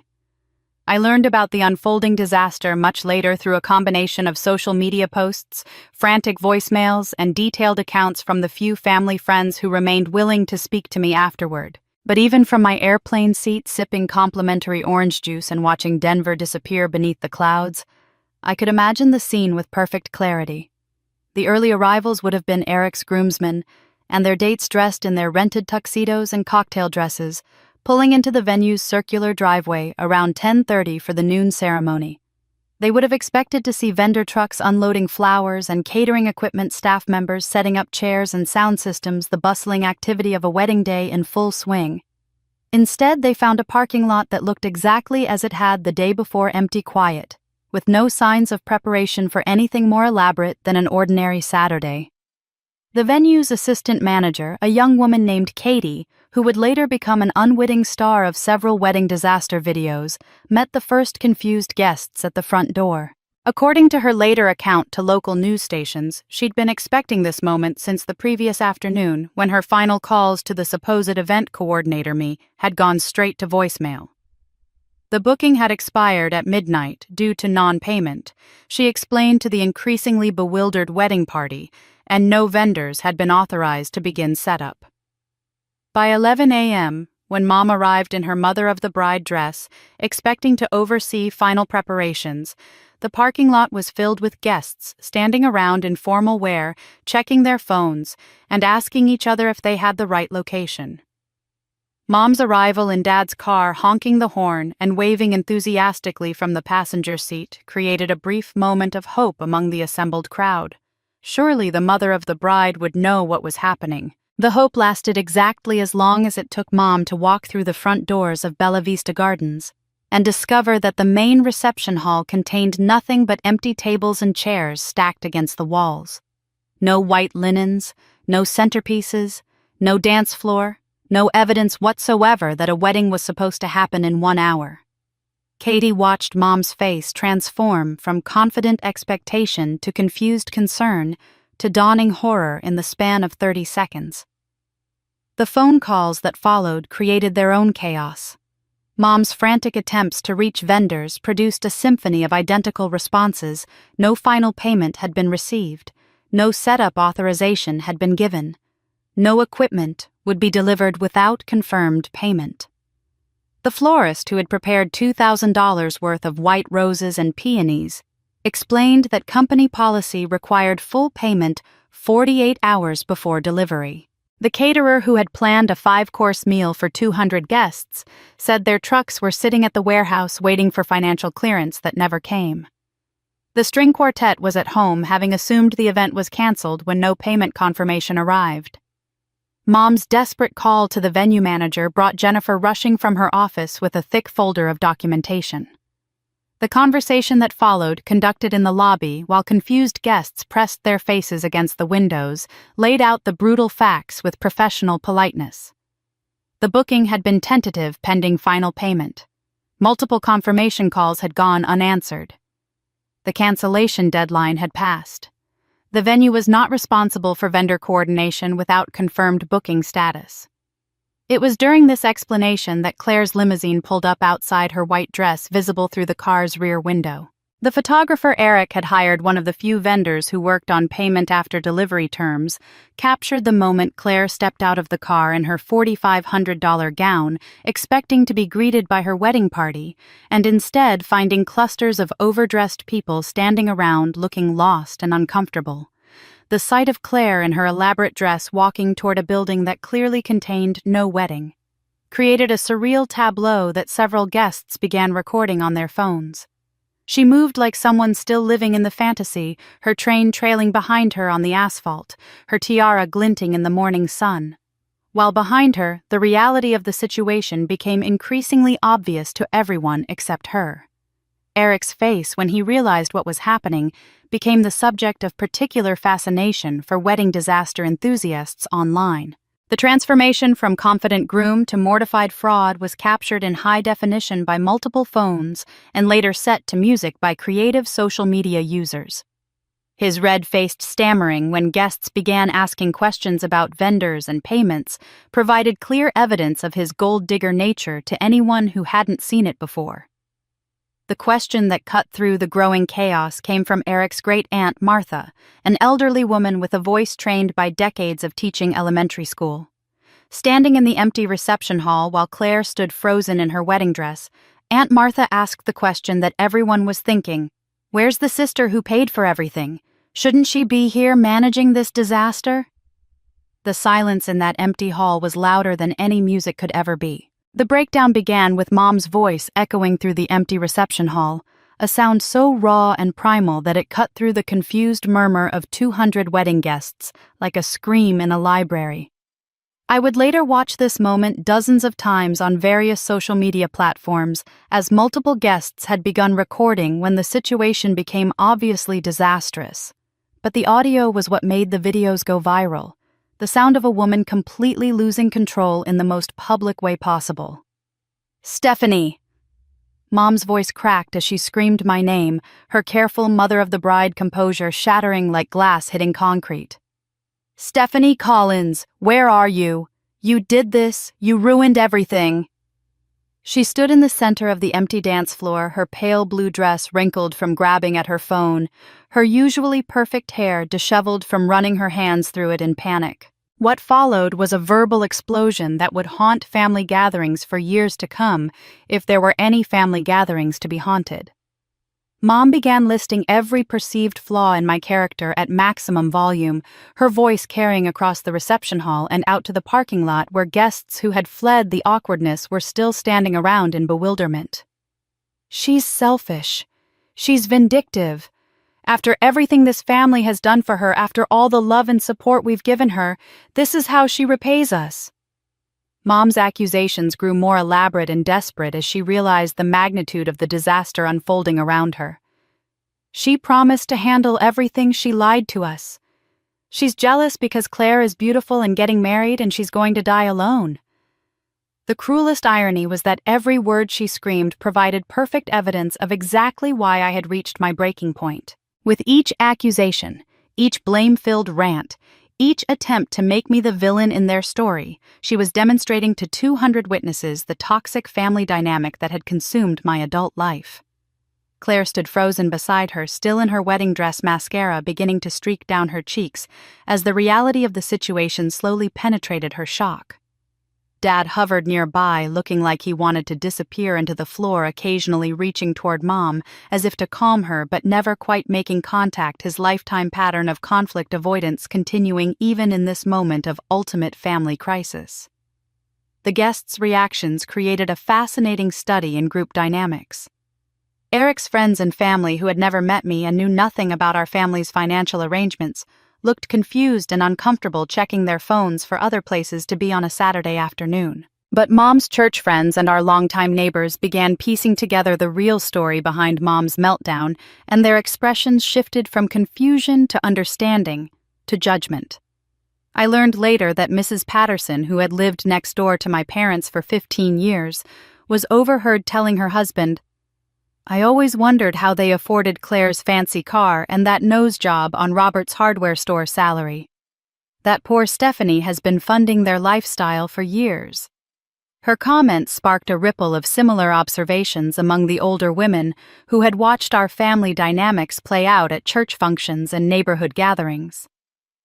"Remember when Stephanie missed Sarah Jensen's wedding because she was working overtime to pay for Claire's spring break trip?"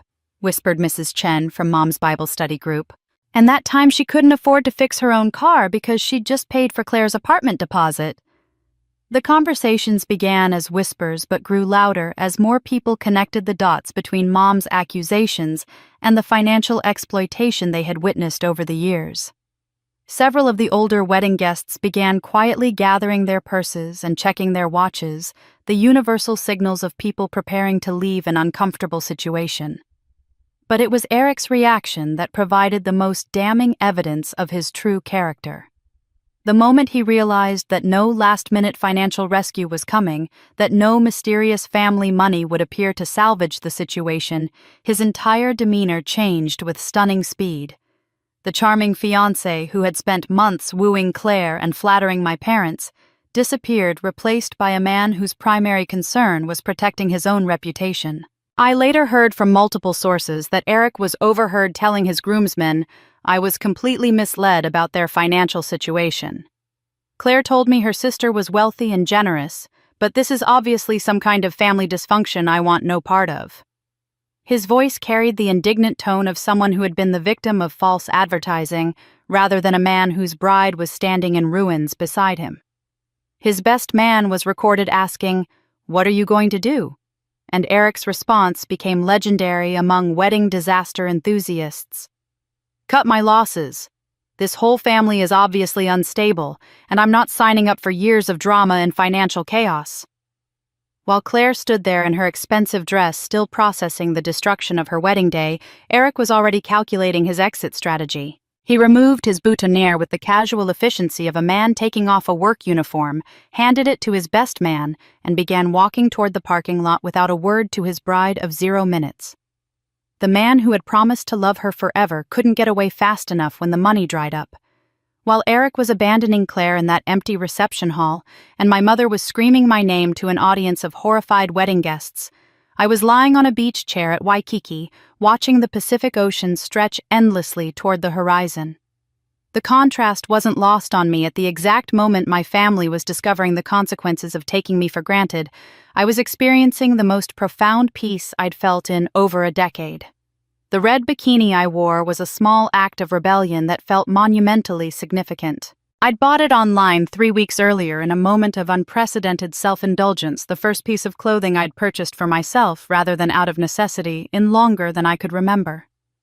It was bright, bold, and completely impractical, everything my family would have criticized if they'd seen it. The fabric felt like freedom against my skin, warm from the Hawaiian sun that beat down without judgment or expectation. My beach chair was positioned perfectly to catch both the morning sun and the gentle trade winds that kept the temperature comfortable despite the intensity of the tropical heat.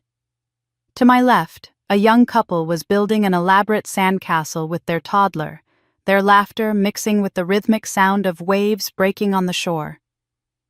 To my right, an elderly man was reading a paperback novel, occasionally glancing up to watch surfers riding waves in the distance. Everyone around me was engaged in the simple act of enjoying themselves without owing anyone anything.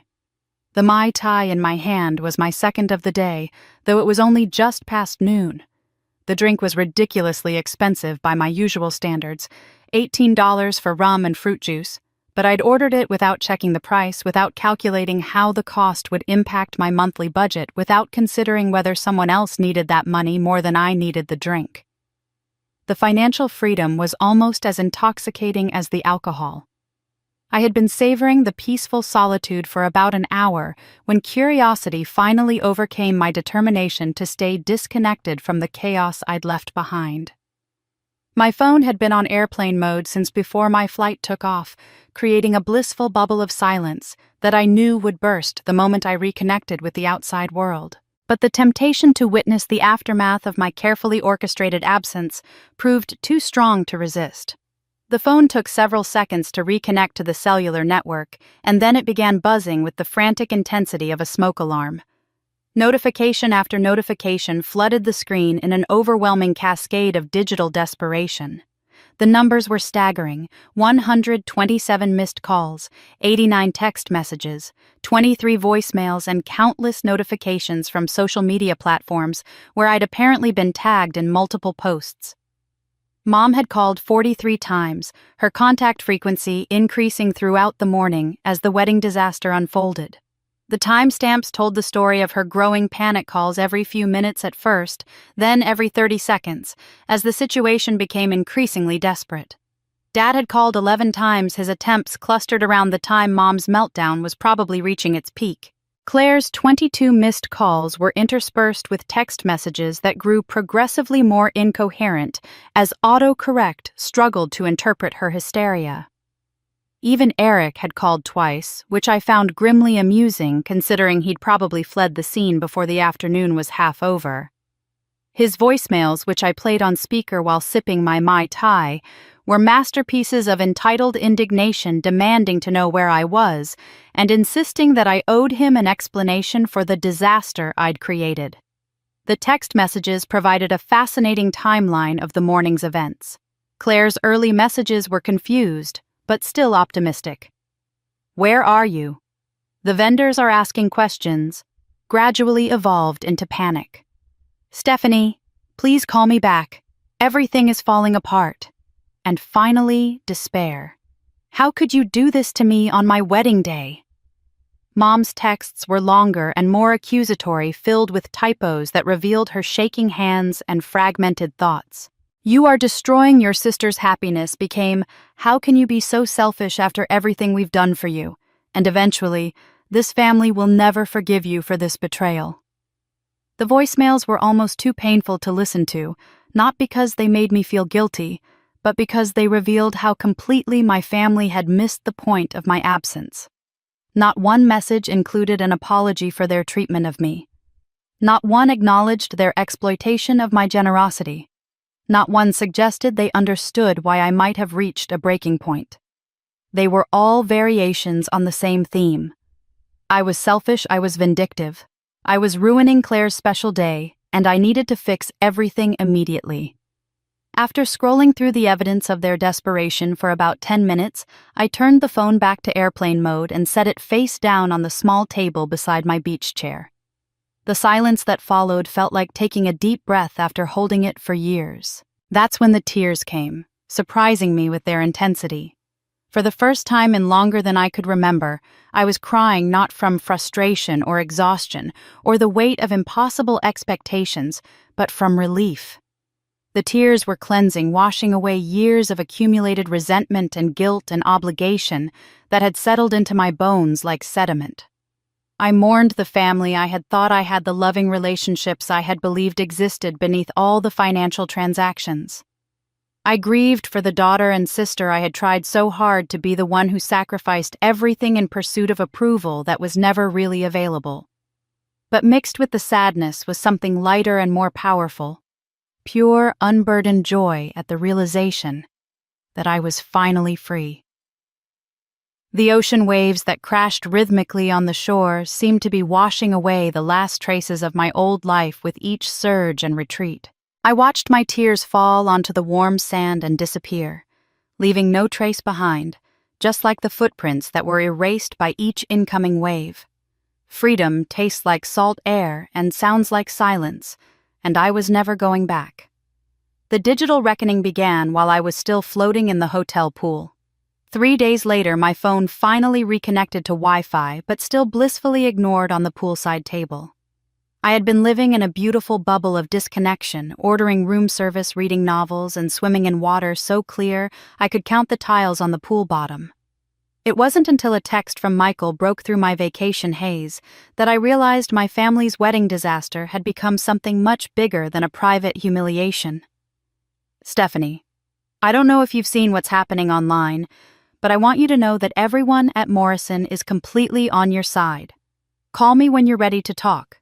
You're not alone in this. His message confused me enough to finally check my social media accounts, and what I found there left me staring at my phone screen in disbelief. Someone at the wedding, I later discovered it was Eric's cousin who had been live streaming what she thought would be romantic pre-ceremony footage, had captured the entire disaster in high definition. The video had been uploaded with the caption, "When the money runs out at a wedding," and had already been viewed over 2 million times. The footage was devastating in its completeness. It began with guests arriving and their formal wear confusion growing as they realized no preparations had been made, and climaxed with Mom's complete breakdown in the empty reception hall. The audio quality was crystal clear, capturing every word of her screaming rant about my selfishness and ingratitude. But what made the video truly viral was the reaction shots, the faces of wedding guests as they realized what they were witnessing, the whispered conversations, as people pieced together the story, and Eric's rapid exit from the scene. The hashtag #HadEmptyWedding was trending across multiple platforms, and the comments section had become a battlefield of opinions. Some viewers were appalled by what they saw as my cruelty toward my family. "Imagine destroying your sister's wedding day out of spite," wrote one user. "Family is supposed to be there for each other no matter what." These commenters focused on the spectacle of Claire in her wedding dress standing in an empty hall, painting me as a vindictive sister who had chosen the most hurtful way possible to make a point. But they were vastly outnumbered by people who saw the situation differently. "That woman's meltdown tells you everything you need to know about how they treated the sister," commented someone with thousands of likes. "You don't scream at someone like that unless you've been taking them for granted for years." Another popular comment read, "The fact that they expected her to pay for a wedding she wasn't even invited to attend says everything about this family dynamic." The video had been picked up by several online publications that specialized in wedding disasters and family drama. A website called Wedding Fails Weekly had written an entire article analyzing the footage, complete with timestamps, highlighting the most revealing moments. They'd identified the moment when Mom's accusations shifted from general blame to specific financial details, effectively confirming that I had indeed been funding the family's lifestyle for years. But it was the local Facebook groups where the real conversation was happening. The Denver Metro Moms group had exploded with discussion about the video, and reading through the comments felt like discovering I wasn't alone in a way I'd never imagined possible. Dozens of women were sharing their own stories of family financial exploitation, creating a thread that stretched for hundreds of comments. "This could have been my story," wrote Jennifer Martinez, a mother of 3 whose profile showed she lived just 2 neighborhoods over from my parents. "My sister expected me to pay for her entire nursing school program because I made more money, then didn't invite me to her graduation, because it was just for immediate family." Her comment had over 300 likes and 50 replies from women sharing similar experiences. Sarah Thompson, whose name I recognized from church functions, wrote, "I watched Stephanie at family gatherings for years, always in the background while Claire was the center of attention. Every conversation about Stephanie eventually turned into what she could do for everyone else. This was a long time coming." Her insider perspective lent credibility to the supportive comments and helped shift the narrative away from family loyalty toward recognizing financial abuse. The conversation at my office, which I learned about through a group text from my project team, was equally supportive but more personal. My colleagues had witnessed years of family interruptions during work hours. The panicked phone calls about Claire's emergencies, the stress that appeared on my face every time my family needed something, the vacation days I'd use to deal with family crises rather than actually resting. Tom Rodriguez, the senior project manager, had apparently told the entire construction crew, "Anyone who's worked with Stephanie knows she's been supporting that family for years. We've all seen her skip lunch to wire money for some family emergency. Good for her for finally putting herself first." The crew's response had been unanimously supportive, with several guys sharing their own stories of family members who had taken advantage of their generosity. Even more surprising was the response from clients and vendors who had worked with our company. Several had reached out directly to Morrison's main office to express support for me, mentioning times they'd witnessed family calls interrupting business meetings or noticed my stress levels spike after personal phone conversations. My professional reputation, which I'd worried might suffer from the public nature of the family drama, was actually improving as people gained insight into the personal challenges I'd been managing while maintaining my work performance. The most touching messages came from other women in construction and project management, an industry where female professionals often felt pressure to prove they could handle everything without showing weakness. "You've inspired a lot of us to examine our own boundaries," wrote Lisa Chang, a project manager from a competing firm. "Thank you for showing that walking away from toxicity is brave, not selfish." I'd become famous for walking away, and strangers were cheering me on. The support from strangers online gave me courage I hadn't expected to need when I returned to Denver a week later, tanned and more rested than I'd been in years. My first stop wasn't home or the office, but the bank where Janet was waiting with a folder thick enough to choke a horse, and an expression that mixed professional sympathy with barely contained outrage. "I've never seen identity theft this systematic within a family," she said, spreading documents across the conference table like evidence at a crime scene. "Your mother didn't just open one fraudulent account. We've found 3 credit cards, 2 personal loans, and what appears to be an attempt to refinance your car without your knowledge. The forgery is extensive and sophisticated." The handwriting analysis report she showed me was damning in its precision. A certified expert had compared Mom's forged versions of my signature to authentic samples and documented 17 distinct differences that proved deliberate deception rather than simple mistakes. The loan applications contained fabricated employment information, inflated income figures, and addresses that mixed my current location with my parents' home in ways clearly designed to confuse verification processes. "We're required by federal law to report identity theft of this magnitude to law enforcement," Janet explained, sliding a business card across the table. "Detective Morrison from the Financial Crimes Unit will be handling your case. The bank is pressing charges regardless of your personal decision about prosecution, because this represents a systematic attempt to defraud our institution." The realization that this had moved beyond family drama into criminal territory felt surreal. Mom hadn't just hurt my feelings or taken advantage of my generosity, she had committed multiple felonies that could result in prison time. The woman who had raised me to believe that family loyalty trumped all other considerations had betrayed me so thoroughly that federal agencies were now involved. I was still processing this information when I returned to my apartment that afternoon and found Mom waiting in the hallway outside my door. She looked terrible, her hair unwashed, her clothes wrinkled, her eyes red from what appeared to be days of crying. But when she saw me approaching with my suitcase, her expression shifted through a rapid succession of emotions: relief, anger, desperation, and something that looked almost like fear. "There you are," she said, her voice pitched higher than normal. "Do you have any idea what you've put this family through? Your sister's wedding was ruined.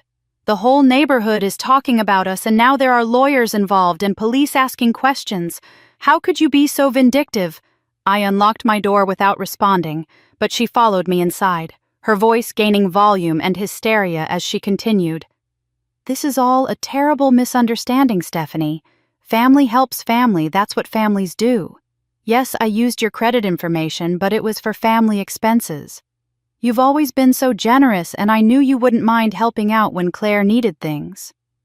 The casual way she admitted to the fraud was stunning. She spoke about identity theft like discussing borrowing sugar from a neighbor, as if my financial identity was community property that she had every right to access.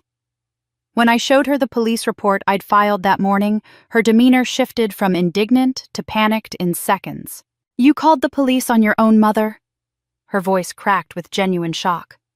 "After everything I've done for you, after raising you and loving you and supporting your dreams, you're going to destroy my life over some credit card bills."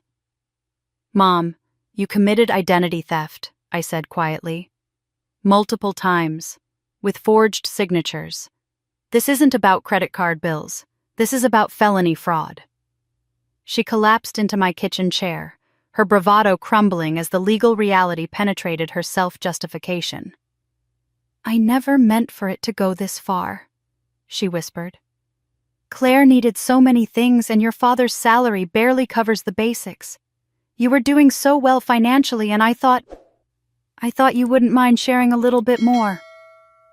The conversation that followed revealed the extent of her financial desperation and entitlement. She had been gambling regularly at the Black Hawk casinos for over 2 years, initially with church bingo money, but escalating to credit advances when her luck ran out.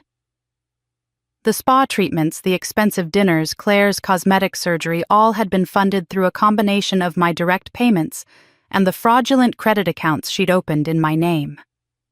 Detective Morrison arrived at my apartment 3 hours later, a middle-aged woman with graying hair and the patient demeanor of someone who had seen every possible variation of family financial crime. She explained the charges Mom was facing with clinical precision: identity theft, in the first-degree criminal impersonation forgery, and credit card fraud. The potential sentences ranged from 2 to 12 years in prison depending on the total amount of money involved and whether Mom had a prior criminal record. "The good news is that she's been cooperative with our investigation," Detective Morrison said. "She's admitted to the forgery and provided documentation about where the money went. The bad news is that cooperation doesn't eliminate criminal charges when the fraud is this extensive and systematic." She explained that the decision about prosecution was partly mine and partly out of my hands. The bank and credit card companies were pursuing charges regardless of my personal feelings because they had lost money due to Mom's fraudulent activities. But my cooperation as the victim would significantly impact the strength of the case and potentially influence sentencing recommendations. "I need to think about this," I told Detective Morrison, looking at Mom sitting hunched in my kitchen chair, suddenly looking much older than her 58 years. "Take your time," she replied, "but understand that your mother made these choices over a period of months, systematically and deliberately. She didn't make one mistake, she made dozens of calculated decisions to commit fraud using your identity."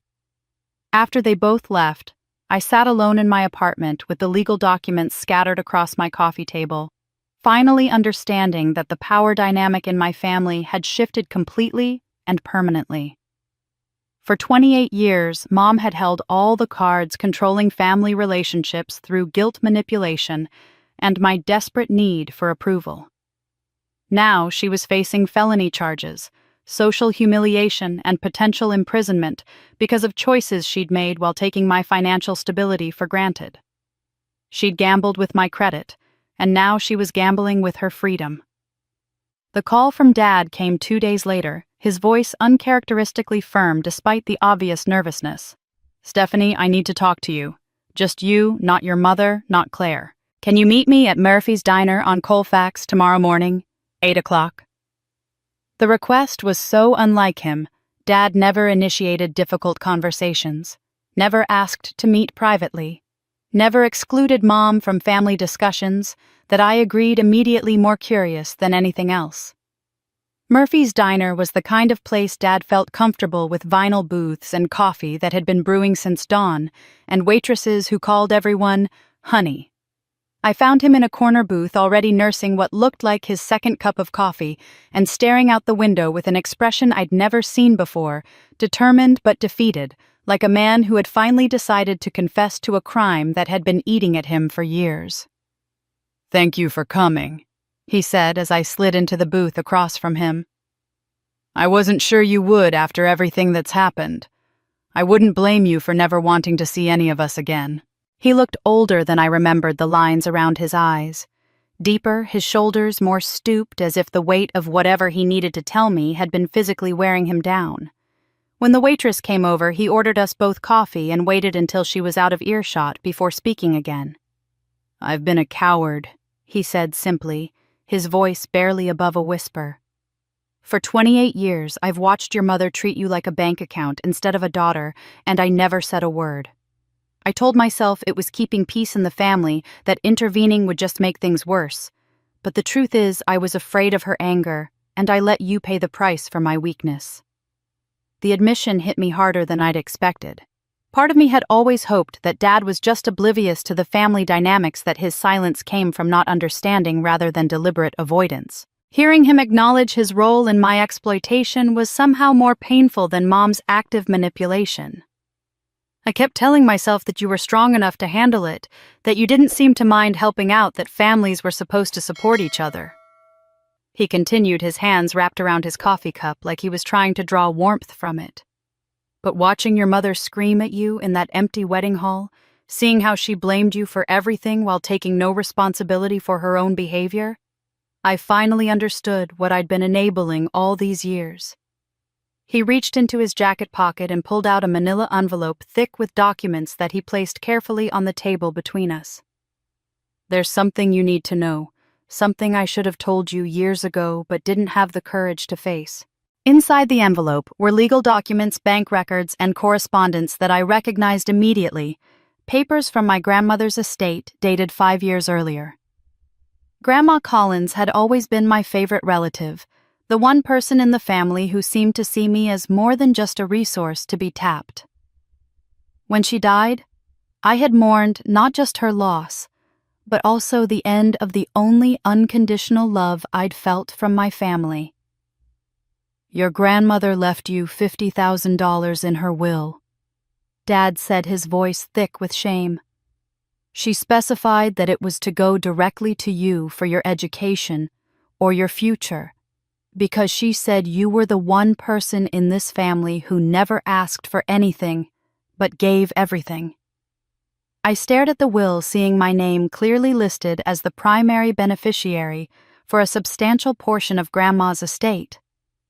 According to the bank documents, the money had been deposited into an account in my name, but one I'd never seen or had access to. The account statements showed a series of withdrawals over 18 months, each one signed with a version of my signature that looked close, but not quite right. "Your mother intercepted all the estate correspondence," Dad continued. "She had mail forwarded to a P.O. box she rented specifically for this purpose, then forged the necessary paperwork to access the account. I found out about it 6 months after Grandma died when I was going through some papers and found copies of the estate documents she'd hidden." The bank statements told the story of how my inheritance had been spent. A large withdrawal coincided with Claire's cosmetic surgery. Another chunk had been used for what the memo line described as family vacation expenses, the cruise to Alaska that Mom and Claire had taken the previous summer, claiming they'd won it in a church raffle. Smaller amounts had been withdrawn regularly, apparently used for the routine expenses that Mom had been asking me to cover throughout the same period. "I confronted your mother about it." Dad said, his voice dropping to barely audible levels. She said it was all for family expenses anyway, that you wouldn't have minded that she was just saving everyone the trouble of asking for the money directly. She made it sound almost reasonable, like she was doing you a favor by handling the financial details. I felt sick looking at the documents, seeing the systematic way my inheritance had been stolen and spent while I continued sending money home each month, completely unaware that there was a fund specifically designated for my benefit that was being drained to support the same family demands I was already covering from my salary. "Why didn't you tell me?" I asked, though I suspected I already knew the answer. "Because I'm a coward," he repeated. "Because your mother said it would destroy the family if it came out, because I was afraid of the conflict it would cause, because I've spent 35 years of marriage avoiding difficult conversations by pretending problems don't exist." He pulled another set of documents from the envelope, these more recent and bearing Detective Morrison's business card clipped to the top. "I know about the credit card fraud too," he admitted. "I've known for months. I saw the bills coming to the house, saw your mother getting nervous when the phone rang, overheard her practicing your signature at the kitchen table. I knew it was wrong, but I couldn't bring myself to stop her or warn you." The weight of his confession settled over the table like a blanket. Dad hadn't just been passively enabling Mom's financial abuse, he'd been an active accomplice through his silence, watching her commit multiple felonies without intervention. His guilt was written in every line of his face, but it had taken a public family disaster to finally motivate him to speak up. "I'll testify about all of it if you need me to," he said finally. "The inheritance theft, the credit card fraud, the pattern of financial abuse I've watched for years. I know it won't undo the damage I've caused by staying silent, but maybe it can help make sure justice gets served. 28 years. I'd wondered why Grandma never left me anything, turns out she had. And they stole that too. Learning about the stolen inheritance from Dad left me feeling hollowed out in a way I hadn't expected, but I threw myself back into work with renewed focus, grateful for the normalcy of construction schedules and vendor meetings. It was Thursday afternoon when my assistant knocked on my office door with an expression that mixed concern with barely suppressed curiosity. "Stephanie, there's a woman here to see you. Says she's your sister, but she doesn't look well. She's pretty upset, and she's making some of our subcontractors uncomfortable in the lobby." I found Claire sitting in one of the client chairs near the reception desk, and the sight of her was genuinely shocking. She had lost at least 15 pounds since I'd last seen her face gaunt and her eyes sunken with dark circles that spoke of sleepless nights and poor nutrition. Her hair, usually styled to perfection, hung limp and unwashed around her shoulders. She was wearing sweatpants and a wrinkled t-shirt, clothes I'd never seen her in public before, and she clutched a tissue box like a lifeline. "We need to talk," she said without preamble, her voice hoarse from what sounded like days of crying. "Can we go somewhere private?" I led her to the small conference room we used for client meetings, acutely aware of the curious glances from my colleagues. Claire had never visited my workplace before. She'd never shown any interest in my professional life beyond its capacity to generate money for her needs. The fact that she was here now looking desperate and destroyed meant her situation had become truly dire. "Eric broke up with me," she said the moment I closed the door, the words tumbling out in a rush. 3 days after the wedding disaster, he sent me a text message saying he couldn't be associated with family dysfunction anymore. A text message, Stephanie. After 2 years together, after promising to love me forever, he ended our relationship with a text message because the money dried up. She dissolved into fresh tears, and I found myself feeling genuinely sorry for her despite everything that had happened. Whatever else Claire was, she had believed Eric loved her, and discovering his mercenary nature through such cruel abandonment would have been devastating. "I'm sorry, Claire," I said and meant it. "You didn't deserve that." "I don't have anywhere to go," she continued, wiping her nose with a tissue that was already falling apart from overuse. "Eric was paying for my apartment, and he's canceled everything. The lease, the utilities, even my car insurance. I'm staying with Mom and Dad, but they're barely speaking to each other because of all the legal stuff with the police, and Mom cries constantly about how you've ruined everything." The apartment revelation didn't surprise me. Eric's rapid financial abandonment was entirely consistent with his gold digger pattern. But seeing Claire forced to confront the reality of her complete dependence on others was both satisfying and pitiful. "I know what you're thinking," she said, looking at me with an expression that was equal parts defiant and pleading. "You're thinking I got what I deserved. And maybe you're right. But Stephanie, I need you to know that I always knew it wasn't fair." The admission hung in the air between us, the first honest thing she'd said about our family dynamic in years. "I knew Mom treated you differently," she continued, her voice dropping to barely above a whisper. "I knew she expected you to pay for everything while giving me all the attention and praise. I knew you worked yourself to exhaustion to fund my lifestyle while I contributed nothing. I've always known it was wrong." I waited for the apology, for some expression of remorse or gratitude, but it didn't come. Instead, Claire's next words revealed that her self-awareness came with a twist of self-justification that was breathtaking in its audacity. "But I was scared to be the responsible one," she said, looking at me with eyes that seemed to expect understanding rather than judgment. "You were always so good at handling pressure, so capable of managing everything. It was easier to let you carry all the burden because I knew you could handle it, and I wasn't sure I could. The logic was staggering. She had known our family dynamic was exploitative and unfair, but she had participated anyway because she found it convenient. She had watched me sacrifice my dreams, my relationships, my financial security for her benefit, and had chosen to let it continue because taking responsibility for herself seemed too difficult. "I needed someone to take care of me," she continued, as if this explained everything. "You never seemed to need that kind of support. You were always so independent, so self-sufficient. Mom used to say you were born responsible while I was born to be cherished. It felt like we were just playing our natural roles." I stared at her across the conference table, realizing that even in her moment of complete collapse, Claire still saw herself as the victim of circumstances rather than the architect of her own dependence. She had framed her exploitation of my generosity as fulfilling some cosmic purpose, as if my role as family ATM was a calling rather than a burden. "So what do you want from me, Claire?" I asked. Her face brightened with hope, and I saw a flash of the manipulative charm that had worked on Eric and countless others. "I want us to go back to normal," she said eagerly. "I know you're angry, and you had every right to make your point about the wedding, but now we can start fresh. I've learned my lesson about depending on men like Eric. From now on, it'll just be family supporting family the way it's always been." The audacity of her proposal was stunning. She wanted to resume the exact same dynamic that had driven me to orchestrate her wedding disaster with no changes except the elimination of Eric from the equation. She expected me to forgive years of exploitation and return to funding her lifestyle as if nothing had happened. "I'll be more appreciative this time," she added, apparently interpreting my silence as consideration rather than disbelief. "I'll thank you more often, and I won't take your generosity for granted. But I need you, Stephanie.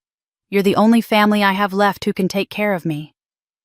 She wanted forgiveness without change, but I was done being anyone's safety net. Claire's desperate plea for a return to normal was still echoing in my head 3 days later, when the certified letter arrived at my apartment, delivered with the kind of official formality that immediately signals legal trouble. The return address showed the offices of Brennan & Associates, a law firm I'd never heard of, and the thick envelope contained exactly the kind of vindictive surprise I should have expected from Eric, but had foolishly hoped to avoid.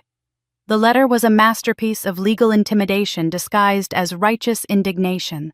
Eric's attorney had crafted 3 pages of accusations that painted me as a malicious saboteur who had deliberately destroyed an innocent couple's wedding day through calculated deception and emotional manipulation.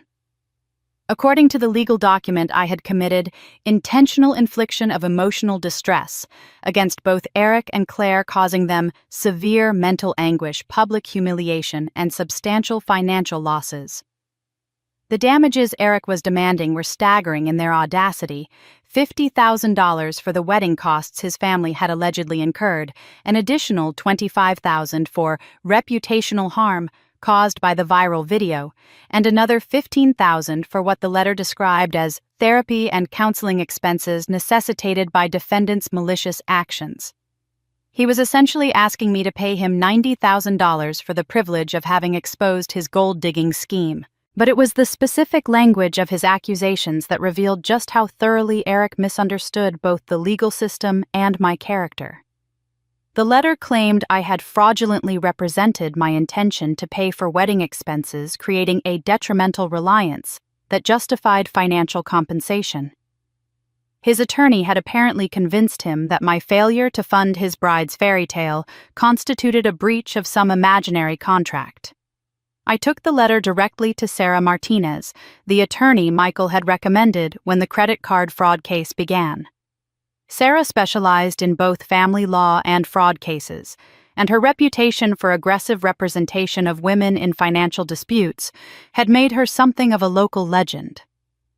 When she finished reading Eric's legal threats, her laughter was so genuine and sustained that I began to relax for the first time since opening the envelope. "This is the most ridiculous lawsuit threat I've seen in 15 years of practice," she said, wiping tears of amusement from her eyes. "Your ex-future brother-in-law has just handed us enough evidence to destroy his credibility in any courtroom in Colorado." Sarah explained that Eric's legal theory was fundamentally flawed because I had never entered into any contract to pay for wedding expenses, never made any legally binding commitments, and had been systematically excluded from the event I was supposedly obligated to fund. But more importantly, his lawsuit threat had opened the door for us to present evidence about his true motives and systematic targeting of financially vulnerable families. The research I had compiled months earlier about Eric's previous engagements suddenly transformed from personal vindication into legal ammunition. Sarah reviewed the documentation about his pattern of targeting women with wealthy siblings, his history of broken engagements following financial difficulties, and his immediate abandonment of Claire when the money disappeared. The evidence painted a clear picture of predatory behavior that would make Eric's claims of victimhood laughable in court. "We have emails showing him probing about your financial situation during your first meeting." Sarah noted, highlighting passages where Eric had asked detailed questions about my income and assets. "We have witness statements from family dinners where he specifically inquired about your generosity toward Claire. This isn't emotional distress. This is a con artist upset that his mark escaped." But Eric's legal intimidation strategy backfired in ways that extended far beyond the courthouse. Apparently believing that public sympathy would strengthen his case, he began posting on social media about his status as an innocent victim of family drama. His Facebook posts described Claire as a beautiful woman caught between her manipulative sister's vindictiveness and her own desire for happiness, while positioning himself as the collateral damage in a toxic family feud. The social media campaign might have worked if Eric hadn't made the crucial mistake of using his real name and including enough personal details for people to identify him. Within 48 hours of his first victim post, his previous fiancés had found his accounts and begun sharing their own experiences with remarkable consistency. Jennifer Walsh, his Phoenix fiancée from 3 years earlier, posted a detailed comment describing Eric's obsession with her family's financial situation and his sudden disappearance when her father's business encountered difficulties. "This man specifically targets women from families with money charms, everyone with his family values talk, then vanishes the moment financial problems appear. Ladies run." Amanda Torres from Seattle added her own story about Eric's calculated courtship, his detailed questions about her family's assets, and his engagement to her younger sister, who came from a family with generous support systems. Her post included screenshots of Eric's dating profile from that period where he had listed family-oriented and traditional values as his primary relationship goals. The local Denver news stations picked up the story when a third woman, Maria Santos, contacted Channel 7 with evidence that Eric had been simultaneously dating multiple women while researching their families' financial backgrounds. Her investigation had uncovered what she described as a systematic pattern of romantic fraud targeting women from families known for supporting their children financially. The Channel 7 report aired on Friday evening with the headline, "Local Man Accused of Serial Gold-Digging Scheme," featuring interviews with all three previous fiancés and expert commentary from a psychologist who specialized in financial predators.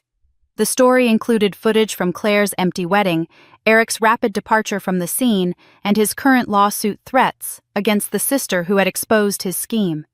Eric's response to the media coverage was predictably defensive and self-defeating.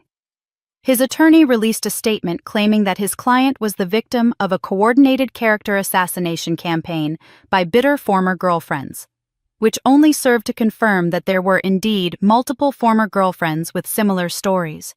His own social media posts became increasingly desperate and contradictory, alternating between claims of innocence and attacks on the women who had exposed his pattern. The public relations disaster was complete when the Denver Post ran a weekend feature story about financial predators who target vulnerable families, using Eric's case as a primary example. The article included expert advice for families about recognizing the warning signs of someone who might be more interested in financial access than genuine relationships, with Eric's behavior cited as a textbook example of predatory courtship patterns. He thought he was playing chess, but I'd been collecting his pawns the whole time. Eric's public relations disaster had been so complete that by the time we arrived at the Denver County Courthouse 3 weeks later, his attorney looked like a man who knew he was about to lose badly but was contractually obligated to go through the motions anyway. The preliminary hearing was supposed to be a simple procedural matter, where Eric would present his case for emotional distress damages, but Sarah had transformed it into something much more significant, a public examination of his predatory behavior and my family's systematic financial abuse. The courtroom was smaller than I'd expected, with perhaps 30 seats for observers, but everyone was filled. The viral nature of the wedding disaster had attracted local media attention, and several reporters sat in the front row with notebooks ready. I recognized some faces from my parents' neighborhood and Mom's church people who had followed the story and apparently wanted to witness its legal conclusion in person. Eric arrived late, looking nervous and underdressed in a suit that appeared to be borrowed rather than tailored. His attorney, James Brennan, was a middle-aged man who specialized in personal injury cases and had clearly taken this one without fully understanding what he was walking into. When Sarah began presenting our evidence, his face went through a fascinating progression from confidence to confusion to barely concealed panic. The documentation Sarah had compiled was devastating in its completeness. She presented email threads showing Eric's calculated questions about my financial situation, witness statements from family dinners where he'd probed about my generosity toward Claire, and timeline analysis proving he had researched my family's economic dynamics before proposing marriage. The judge, a stern woman in her 60s named Patricia Hernandez, listened with growing incredulity as the evidence revealed Eric's systematic targeting of families with financially generous members. "Mr. Jennings," Judge Hernandez said, looking directly at Eric after Sarah finished her presentation. "Are you seriously asking this court to award you damages because someone refused to fund a wedding to which they were not invited for a bride they were not related to by marriage with money they never agreed to provide?" Eric's attorney attempted to salvage the situation by arguing that my family had created reasonable expectations of financial support, but Judge Hernandez cut him off with a wave of her hand. "Counsel, the evidence suggests your client specifically targeted this family because of their history of financial generosity. That's not detrimental reliance, that's predatory behavior." But the most powerful moment of the hearing came when Dad took the witness stand. Sarah had subpoenaed him to testify about the family's financial dynamics, and his appearance in court represented the first time he had ever publicly stood up against Mom's control. He looked older and more fragile than usual in his best suit, but his voice was steady as he swore to tell the truth. "My daughter Stephanie has been financially supporting this family for 10 years, he said, his words carrying across the silent courtroom. "My wife convinced her to give up her scholarship so Claire could attend private college. Stephanie has paid for Claire's car, apartment deposits, cosmetic surgery, and countless other expenses while living in substandard housing and working excessive hours to support us. Dad's testimony grew more damaging as he continued detailing the inheritance theft that had occurred after my grandmother's death. My wife intercepted $50,000 that was specifically left to Stephanie in her grandmother's will. She forged documents and spent the money on family expenses while Stephanie continued sending money home, unaware that there was an inheritance fund being drained for the same purposes. The inheritance revelation caused a visible stir in the courtroom, but Dad wasn't finished. His voice grew stronger as he described Mom's credit card fraud, the systematic identity theft, and his own shameful role in enabling the abuse through silence. "I knew about the fraudulent credit cards," he admitted, looking directly at me with tears in his eyes.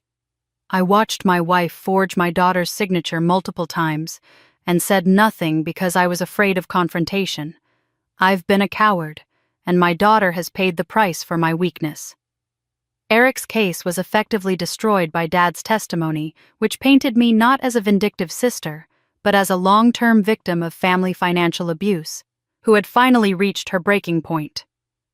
Judge Hernandez listened to every word with an expression that grew increasingly stern, occasionally glancing at Eric with obvious distaste. When Dad finished testifying, Eric's attorney made one last desperate attempt to argue that family dynamics were irrelevant to his client's emotional distress claim. Judge Hernandez's response was swift and decisive. "Mr. Brennan, your client has presented no evidence of actual damages beyond his embarrassment at being exposed as someone who targets women for their family's money. The evidence shows that Mr. Jennings specifically sought out this family because of their history of financial generosity, courted the younger daughter to gain access to the older daughter's resources, and abandoned his fiancée the moment those resources were no longer available." She paused, shuffling through papers with obvious irritation. "This case is dismissed with prejudice. Furthermore, I'm directing the court clerk to forward these proceedings to the district attorney's office for review of potential fraud charges against Mr. Jennings. The pattern of behavior documented here suggests systematic deception for financial gain, which may warrant criminal investigation." The courtroom erupted in whispers as Eric's face went white. His attorney gathered papers with obvious haste, while Eric sat frozen in his chair, apparently stunned that his victim narrative had backfired so completely. The reporters scribbled furiously, recognizing that they had witnessed something more significant than a simple civil case dismissal. As we left the courthouse, Sarah explained that the judge's dismissal with prejudice meant Eric could never refile the same lawsuit, and her referral to the district attorney meant he might face criminal charges for his pattern of romantic fraud. The court records would be public, providing permanent documentation of his predatory behavior that would follow him to any future city or relationship. Justice feels different when you're the one holding the gavel. The legal victory in court provided a satisfying sense of vindication, but the real consequences for my family were only beginning to unfold in the weeks that followed. The wedding vendors who had been left scrambling on Claire's big day were not content to simply write off their losses as bad luck, and their collective pursuit of payment created a cascade of financial disasters that exposed just how precarious my family's situation had become without my regular subsidies. Bella Vista Gardens led the charge, filing a lawsuit in small claims court for the full venue rental fee, plus additional charges for staff time and lost bookings.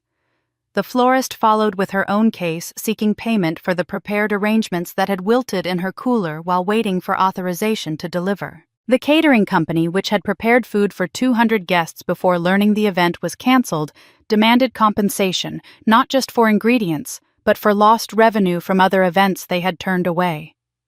Even the string quartet, whose members had declined other gigs to hold the date, filed for their contracted performance fee. Each lawsuit was relatively small, individually ranging from $800 to $4,000. But together they created an overwhelming burden for a family that had been living paycheck to paycheck while maintaining the illusion of prosperity through my contributions. Mom and Claire, who had never handled their own legal affairs, were completely unprepared for the systematic nature of the vendors' pursuit and the way that judgments against them would affect their credit ratings and future financial options. The credit destruction was swift and comprehensive. Within 6 weeks of the wedding disaster, both Mom and Claire found themselves with credit scores in the low 400s, effectively eliminating their ability to secure loans, rent apartments, or even open new bank accounts. The vendors' judgments appeared on credit reports as proof of their inability to meet financial obligations, creating a permanent record of the consequences of their assumption that someone else would always cover their expenses. But the financial pressure was only part of their growing isolation. The church congregation where Mom had served as treasurer for over a decade was forced to confront the uncomfortable reality that their trusted financial steward had been committing identity theft and credit fraud while managing their charitable funds. The revelation came during Dad's court testimony, which several church members had attended, and within days, the church board had called an emergency meeting to review Mom's handling of their accounts. Pastor Williams, who had known our family for 15 years, made the painful decision to ask Mom to step down from her position after the church's insurance company expressed concerns about liability related to her criminal charges. The removal was handled quietly, but in a congregation of 200 people, nothing stayed secret for long. Mom's sudden absence from her usual duties created speculation that quickly evolved into whispered conversations about financial impropriety and family dysfunction.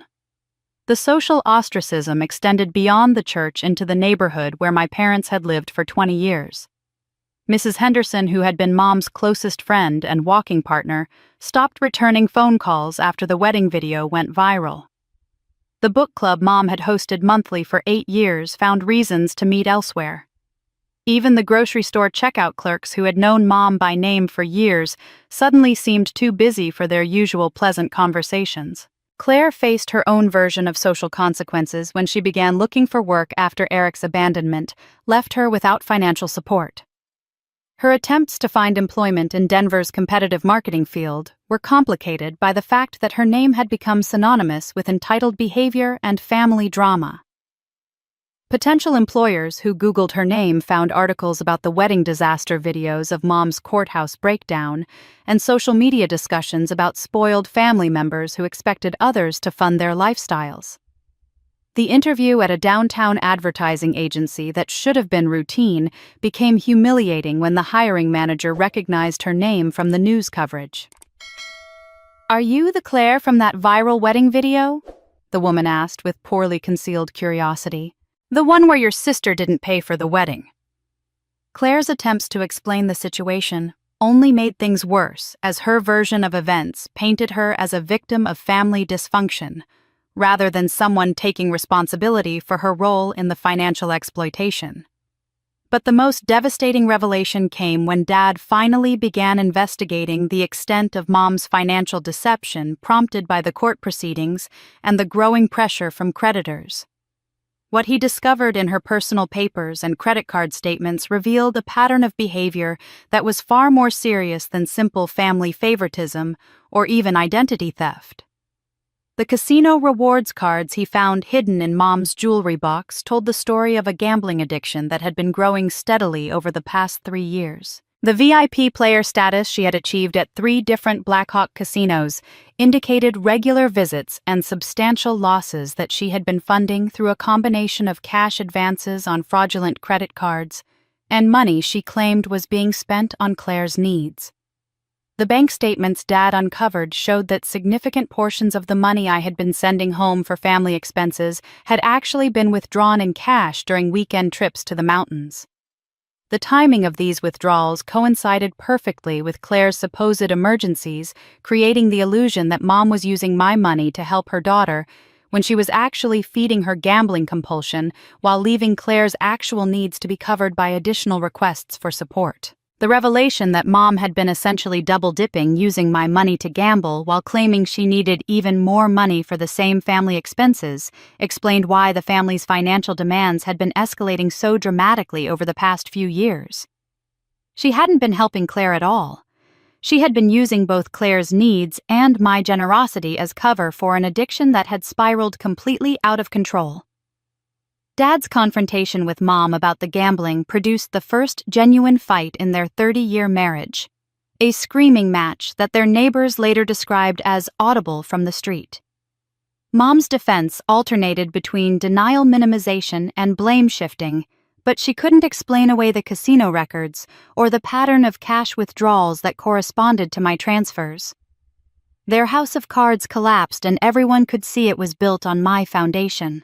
The desperate family intervention came 6 weeks after the wedding disaster, arriving at my apartment door like a coordinated military operation that had been planned with the same meticulous attention Mom had once devoted to Claire's wedding budget.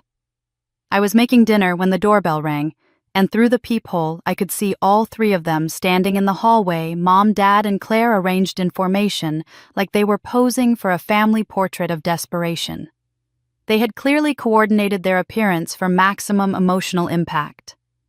Mom wore the same black dress she'd worn to Grandma's funeral, as if mourning the death of our family relationships.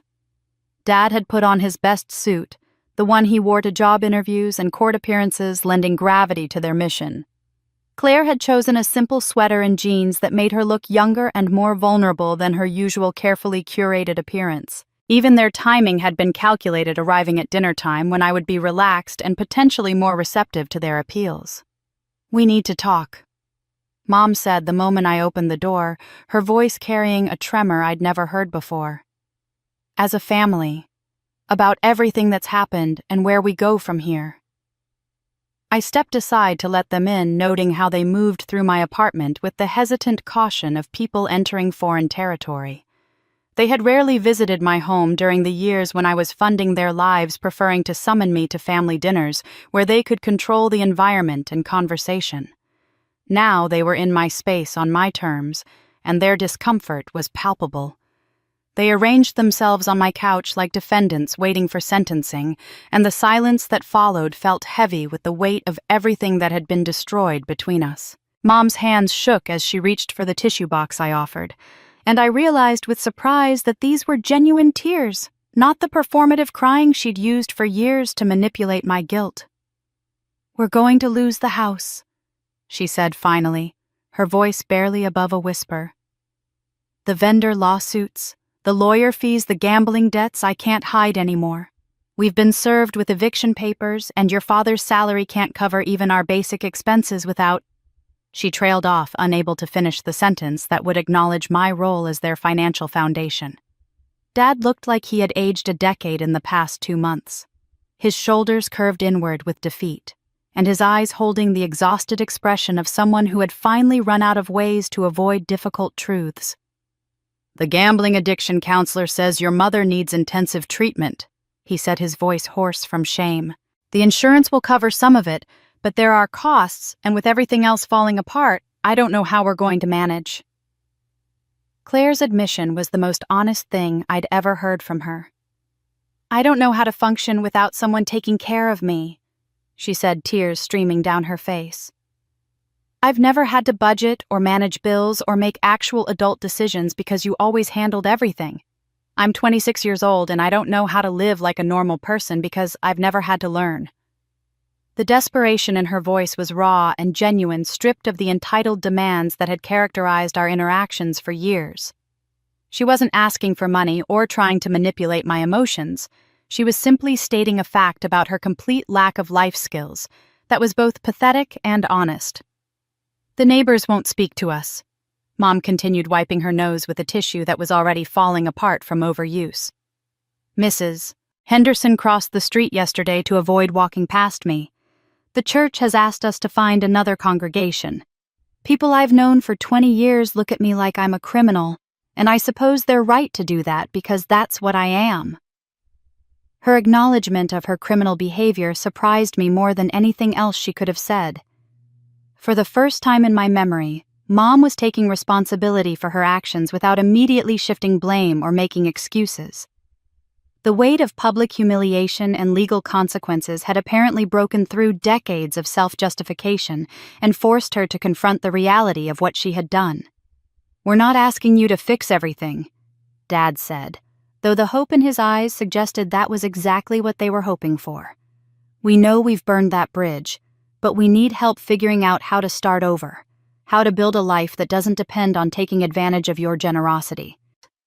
I listened to their pleas and confessions with a calmness that surprised me. 6 months earlier, seeing them in this much distress would have sent me into immediate problem-solving mode, calculating how much money I could spare and what sacrifices I could make to ease their suffering. But sitting in my own living room, surrounded by the evidence of the life I'd built for myself, my books, my art supplies from the drafting class, I'd finally taken photos from my Hawaii trip, I felt only a distant sadness for the family we might have been if different choices had been made years earlier. "I'm sorry you're going through this," I said, and I meant it genuinely. "I can see that you're all in real pain, and I don't take any pleasure in watching you suffer." Their faces brightened with hope, interpreting my compassion as the first step toward reconciliation and renewed financial support. But I wasn't finished speaking. "However, I'm not responsible for fixing the consequences of choices that were made without consulting me. Mom's gambling addiction, Claire's financial dependence, the pattern of taking my money while committing fraud in my name. These are problems that existed long before the wedding, and they're not problems I created or problems I can solve." The hope faded from their expressions as they realized I wasn't going to resume my role as their financial safety net. Mom opened her mouth to argue, probably to deploy the familiar guilt tactics that had worked for so many years, but something in my expression stopped her. "I've learned to set boundaries." I continued, my voice steady and clear. "I'll help you find resources for gambling addiction treatment. I'll provide contact information for financial counselors and social services that can help with housing assistance. But I won't be writing checks to make this problem disappear because that's what created this mess in the first place." They wanted their ATM back, but I'd close that account forever. The 3 weeks that followed their desperate intervention were the most challenging of our entire family relationship, not because of conflict or drama, but because we were all learning to navigate completely unfamiliar territory.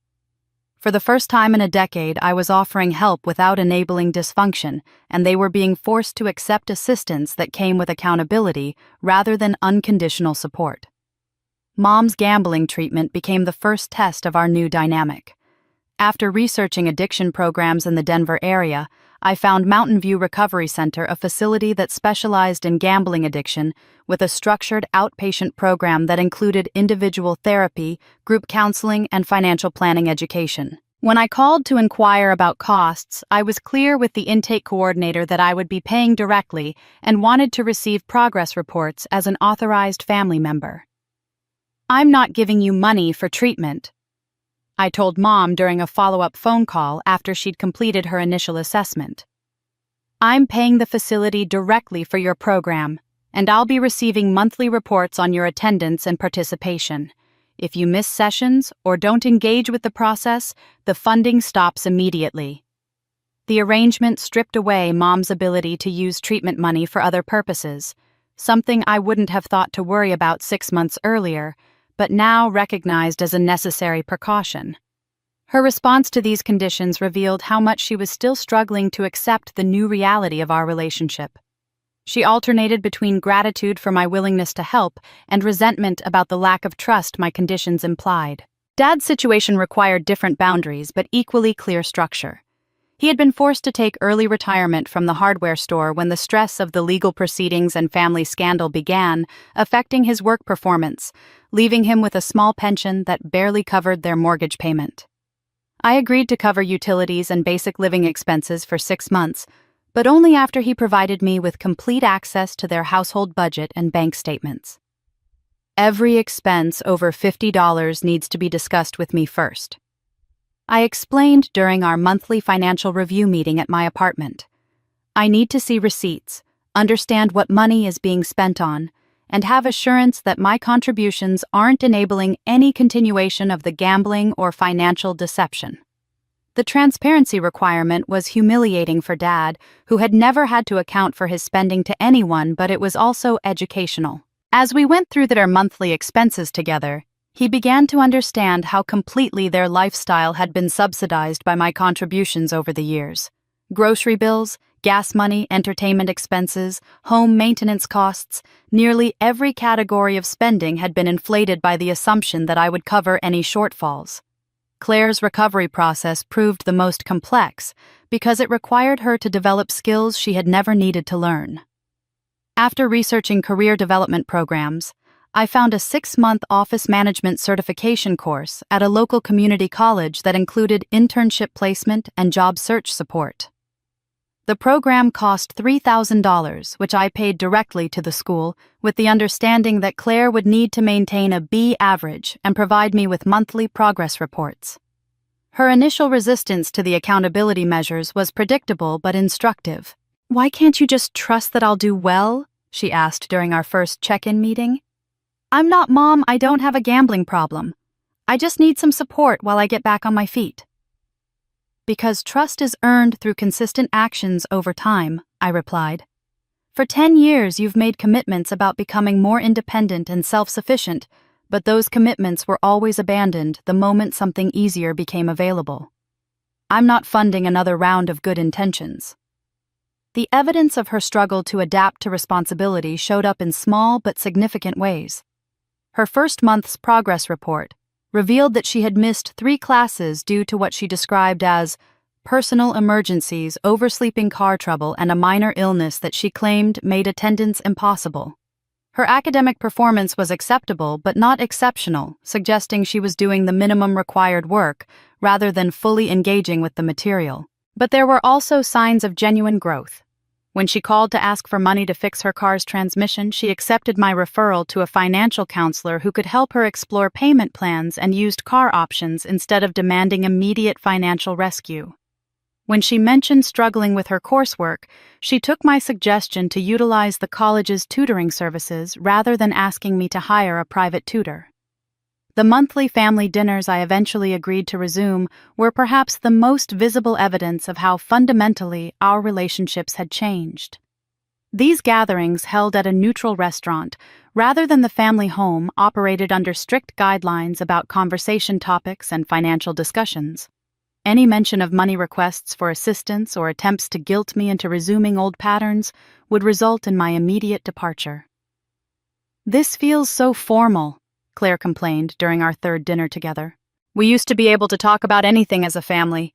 Now it's like we're following a script." "We used to talk about my money and your needs," I corrected. "That wasn't family conversation, that was business negotiation disguised as emotional connection. If you want to talk about your job training, your therapy progress, or Dad's volunteer work, I'm genuinely interested. But I'm not interested in resuming conversations about what I can do for you financially." The most meaningful change was visible in Dad, who began attending Al-Anon meetings to learn about supporting someone in addiction recovery, while also examining his own patterns of enabling behavior. His participation in the program was voluntary and self-directed, the first time I could remember him taking initiative on any family issue, rather than simply reacting to Mom's decisions. "I'm learning that I've been afraid of conflict my whole married life," he told me during one of our budget meetings. "I enabled your mother's gambling and financial abuse because confronting her felt scarier than watching her hurt you. The Al-Anon program is helping me understand that my silence was its own form of dysfunction." These conversations with Dad were painful but necessary, creating space for him to acknowledge his role in the family's toxic dynamics while demonstrating his commitment to actual change rather than just apologizing for past behavior.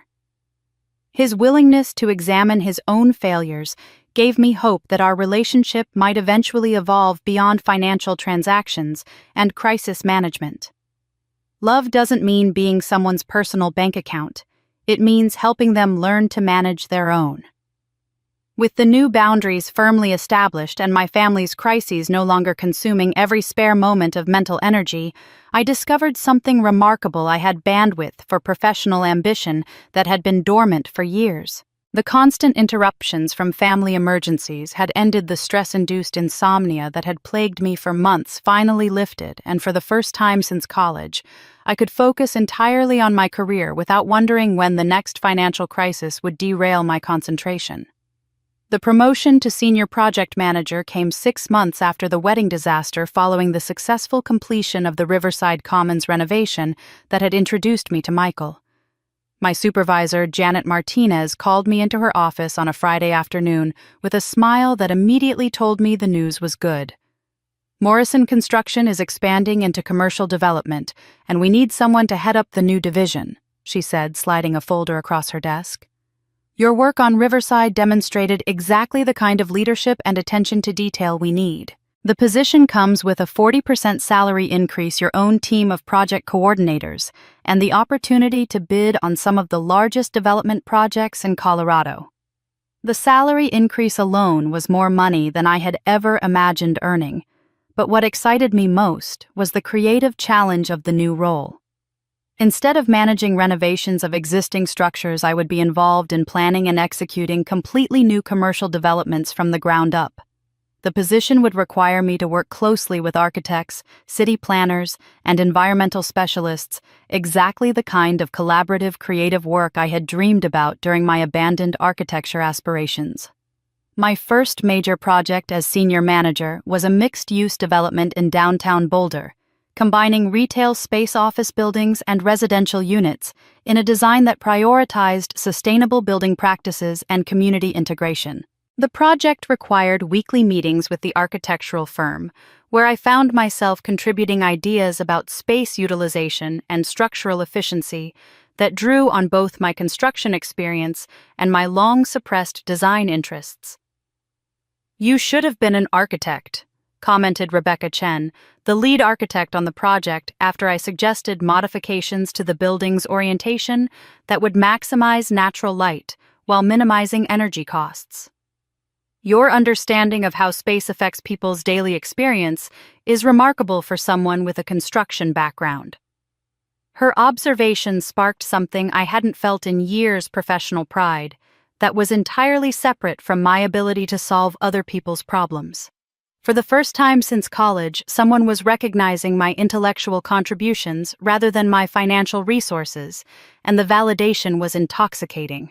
Meanwhile, my relationship with Michael was evolving in ways that constantly surprised me with their healthiness. He had never asked about my family drama beyond expressing concern for my well-being, never probed about my financial situation, and never seemed to expect anything from me beyond genuine companionship and emotional availability. Learning to receive this kind of uncomplicated affection was like learning a foreign language familiar enough to recognize, but requiring conscious effort to understand and respond appropriately. Our dates were simple and focused on shared interests, rather than expensive experiences designed to impress. We spent Saturday mornings at farmers' markets discussing sustainable building practices and organic farming techniques. We hiked mountain trails together, talking about architecture and environmental design while enjoying Colorado's natural beauty. We cooked dinner together at his apartment, experimenting with recipes and laughing at our kitchen failures without any underlying tension about who was paying for groceries or whose turn it was to contribute financially. The evening he proposed was so perfectly aligned with who I was becoming that it left me speechless in the best possible way. Instead of an expensive restaurant or elaborate public display, Michael invited me to his apartment for what I assumed was our usual Saturday evening together. When I arrived, he had cleared his dining room table and covered it with architectural drawings that took my breath away. "I've been working on these for 3 months," he said, his voice nervous but excited. "They're plans for a house we could build together if you're interested in that kind of future." The drawings showed a 2-story home with large windows and open floor plan that maximized natural light and a home office space that could serve as a design studio. The kitchen opened onto a garden area where we could grow our own vegetables. The master bedroom had a reading nook with built-in shelves for the books we both loved. Every detail reflected conversations we'd had about our preferences, dreams, and values. "The lot I have in mind is about 20 minutes from both our offices," he continued, pulling out a survey map. "It's got mature trees and a small creek, perfect for the kind of sustainable design we've talked about. We could incorporate solar panels, rainwater collection, maybe even a small workshop space for your drafting projects." Instead of a diamond ring, he offered me a T-square and a set of professional drafting pencils in a wooden case. "I thought maybe you'd like to collaborate on finalizing the design," he said. "Make it truly ours instead of something one person planned for the other." The proposal was so thoughtful, so focused on building something together rather than him providing something for me that I started crying before I could answer. These were happy tears, the kind I had rarely experienced in my adult life, born from the overwhelming realization that someone wanted to create a future with me based on partnership rather than financial utility. But perhaps the most significant change in my life was the expansion of my social circle beyond family obligations and work relationships. With my evenings and weekends no longer consumed by family crises, I had time and energy to invest in friendships that were based on mutual interests and genuine affection rather than need and obligation. My friendship with Sarah Kim. A graphic designer I met in the evening drafting class, Michael had encouraged me to grew from shared frustration with perspective, drawing techniques to regular coffee dates where we discussed art design and our experiences as women in male-dominated professional fields. Sarah introduced me to her book club, a group of 8 women who met monthly to discuss novels and share wine, creating the kind of female friendship network I had never had time to develop. The book club led to other activities: weekend art museum visits, hiking groups, cooking classes, where we learned to make pasta from scratch and laughed about our varying degrees of success.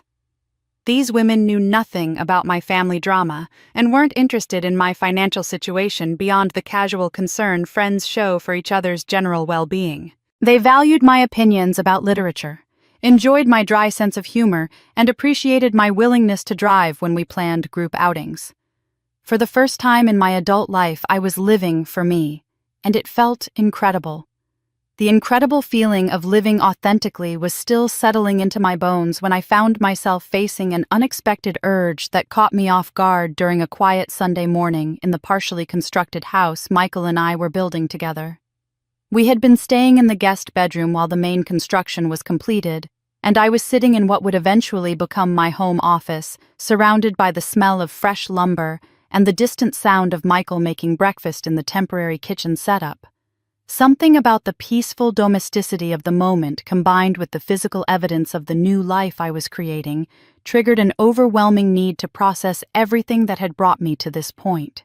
Not through conversation or therapy or family meetings, but through the solitary act of writing down every single emotion I had carried but never expressed during those 10 years of financial servitude.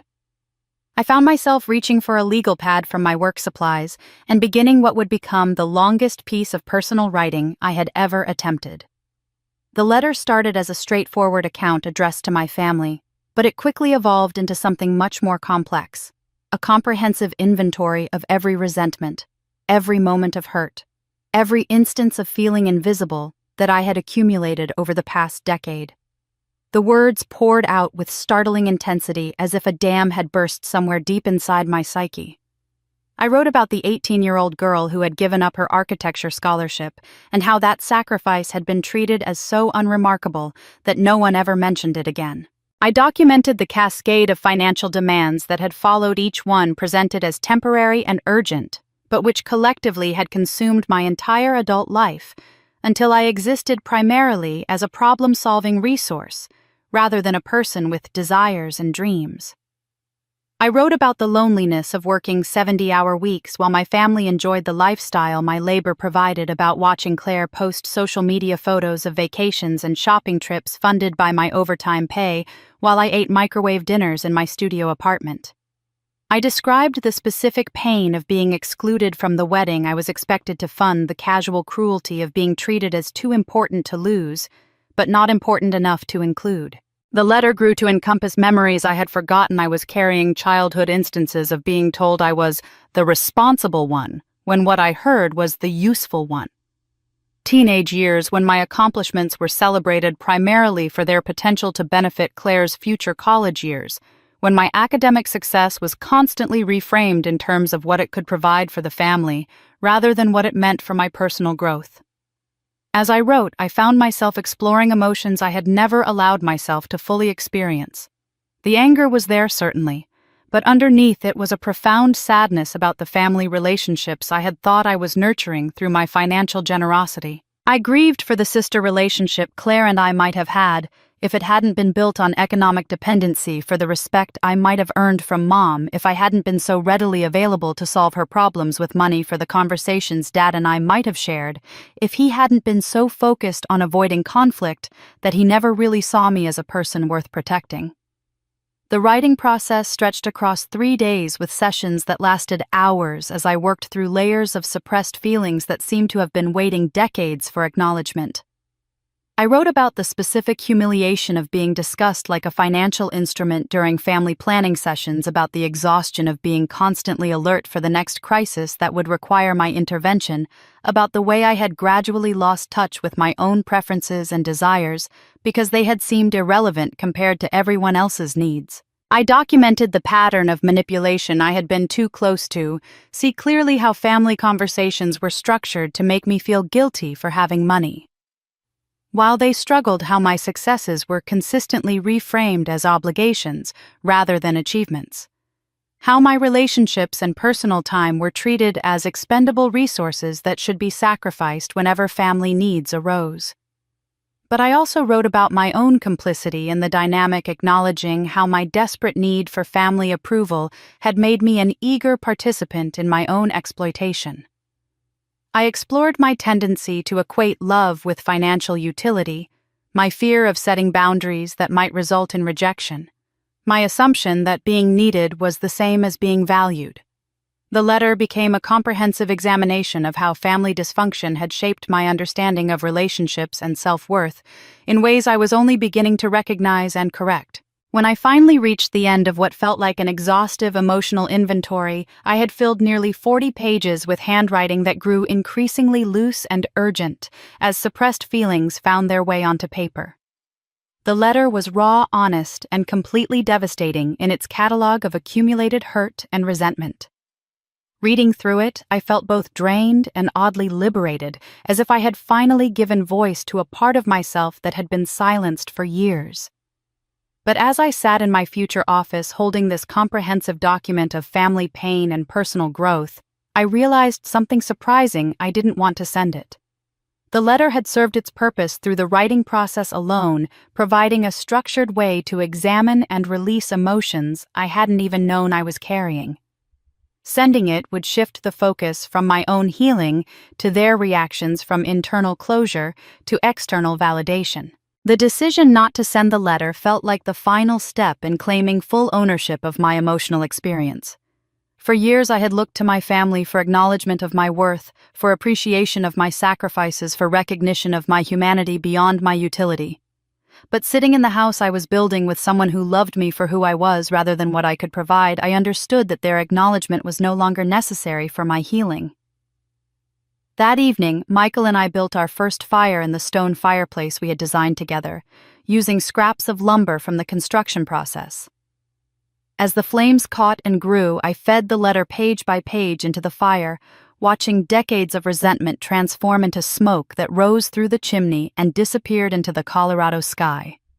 The symbolic release was more powerful than I had expected, each burning page representing another piece of emotional baggage I was choosing to leave behind.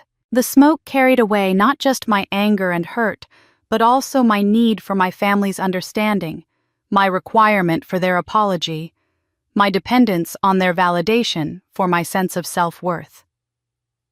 Michael sat beside me on the hearth, not asking about what I was burning, but somehow understanding the significance of the moment.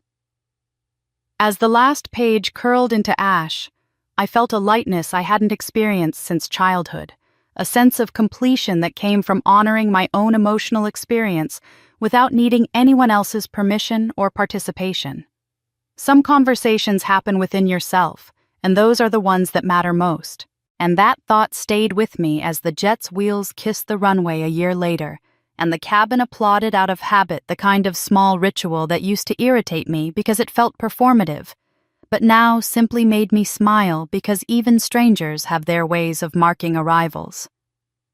This time, I had come back to Hawaii not to vanish, but to be seen, and Michael squeezed my hand as we waited for our bags, a quiet, steady pressure that said we had nothing to outrun, only something to walk toward. The air outside the terminal was warm and salted, the way I remembered trade winds lifting the ends of my hair and bringing with them a scent of plumeria and sunscreen and grilled pineapple. And I thought of the last time I was here with my phone inverted on a beach chair counting the staccato climb of missed calls like hail hitting a roof. Today my phone was on face-up soft with notifications from airline apps and a single text from my father. "Hope your flight was smooth, kiddo. Send a picture when you can." And I laughed because we had arrived at a future in which asking for a picture was all he wanted from me. Checks and transfers and apologies and excuses had fallen out of our vocabulary, and we were learning new words at last, small and ordinary and mercifully light.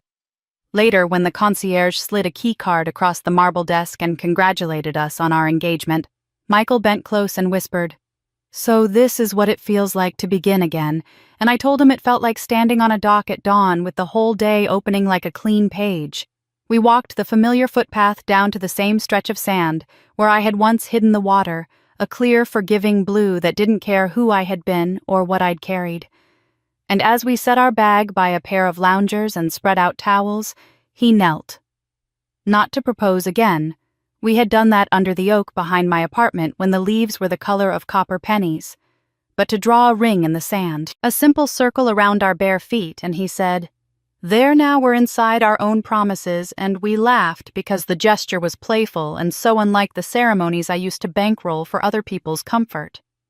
People nearby were doing beach things. Children racing crabs, retirees in broad-brimmed hats, reading novels a couple in matching shirts, practicing a hula step in the shallows, and the ordinariness of it felt holy after the thunder years. I sat and let the sunlight find my shoulders, and thought without flinching. About home, Mom had joined a gambling recovery group 8 months ago after the detective's stern talk and the church committee's final vote, and she stayed. Twice a week, she sits in a circle in the basement of an old community center with folding chairs and a stale coffee urn, and she says her name and tells the truth about the itch in her fingers and the way the room used to tilt when she thought of jackpots. She also rings up groceries at a neighborhood market 2 towns over, where no one knows her maiden name brings home dented cans with discounted stickers and recipes that make sense on a paycheck. And when she calls me now, she talks about customers and the rhythm of scanning barcodes and how tired feet can be a thank you when money is honest, and she never once asks for my card. Claire, who once measured success in bouquets and guest counts, works an entry-level desk near a humming copier and a window that faces an alley with a mural of koi fish, and she texts me photos of her budget spreadsheets with a proud little caption like, "Look at me, sister." I found $50 that didn't need to be spent. She started a savings jar with quarters because the sound of them clinking into glass makes diligence feel tangible. And sometimes she calls after work to catalog small victories, resisting a sale on shoes or cooking beans instead of ordering something fast and empty. And when she tells me she is learning the difference between pretty and true, I tell her that is graduate-level wisdom. My father, who spent years in a chair watching storms pass, sets up folding tables now at a public library on Tuesday evenings, and volunteers for a financial literacy class for adults, demonstrating how compound interest grows and how predatory lenders hide fees in foggy print. He likes the paper smell of borrowed books, the hush of study, the way the participants swap stories about second chances. And sometimes he closes the session with a joke about late fees, and when he calls me afterward, his voice is brighter than I remember from my childhood, like a porch light left on for someone who finally arrived. Thinking of them no longer snags something sore in me. It lands gently, like a bird that knows it will not be trapped, and I am not keeping score or writing invoices in my head. I am sitting on warm sand, watching the tide revise the shoreline, as if one great eraser were passing quietly over everything that tried to fix me to the past. Michael read for a while, and then dozed, and I listened to the measured rush of the waves, and considered the word duty. How heavy it had been when I wore it like a yoke, and how ordinary it felt now that I'd sorted what belonged to me from what did not. I thought about the difference between obligation and care, the first a leash and the second a choice, and how long it took me to learn that loving someone is not the same as becoming their spare battery. I could love my mother's effort without underwriting her relapse, love my sister's budgeting without becoming her emergency fund love. My father's volunteer pride without stepping behind his table to teach. I could love Michael without promising him the impossible, and he could love me without asking me to shrink. My phone buzzed and lit up with Mom's name, and I didn't jump. I didn't feel the belt tighten around my ribcage the way it once did. I watched the call ring, and then stop, and then a voicemail icon bloom like a small fruit, and I waited until a gull had walked the length of our umbrella's shadow and back before I lifted the phone and pressed play. Her voice was hesitant, but calm.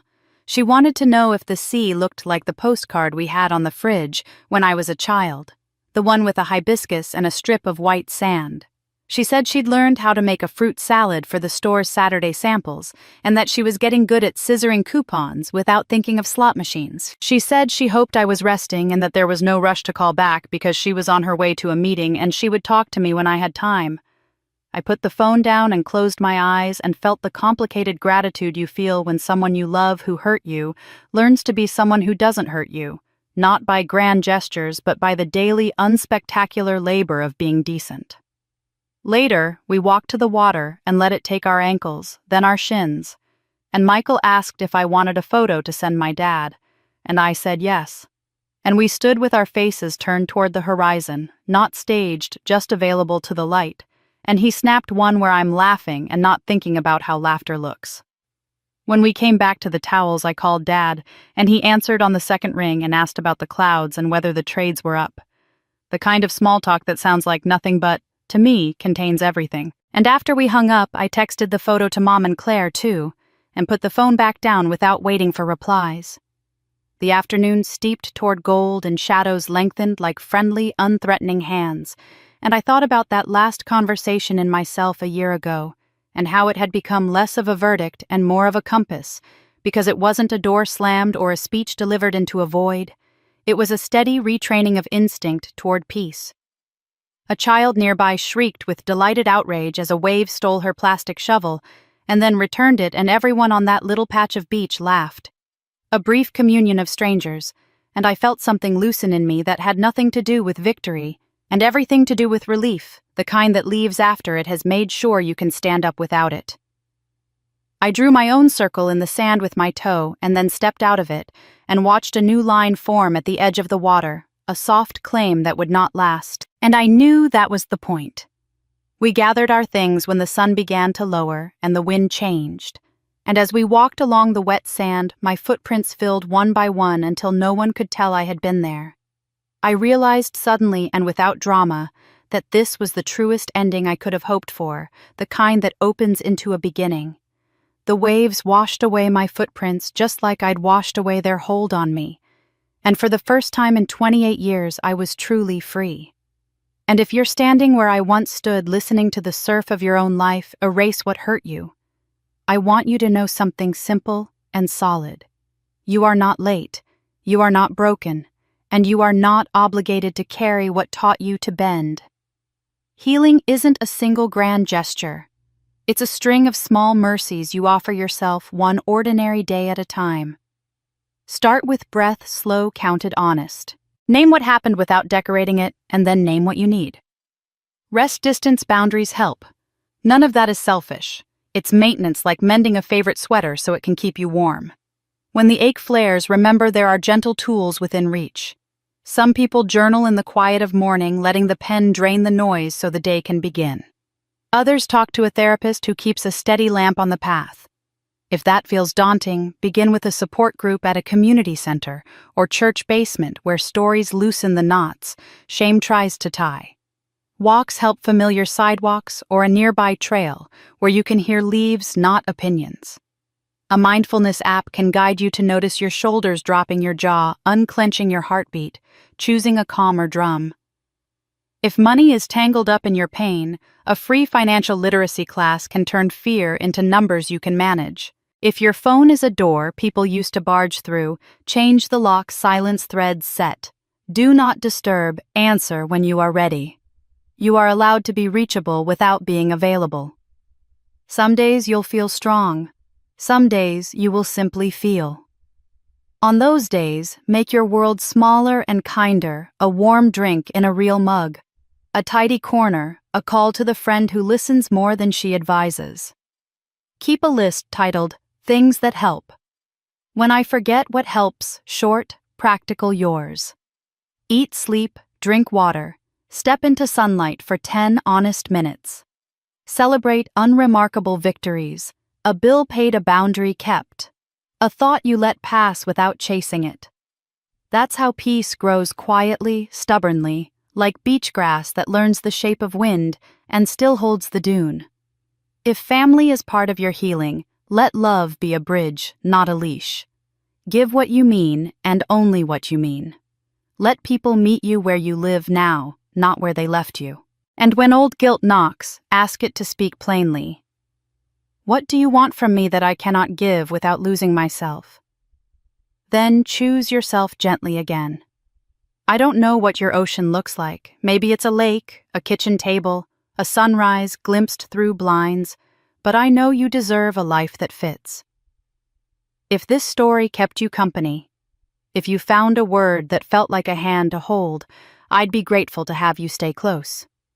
You can follow along here so the next time we talk about boundaries or courage or the quiet art of starting over, you won't have to look for me.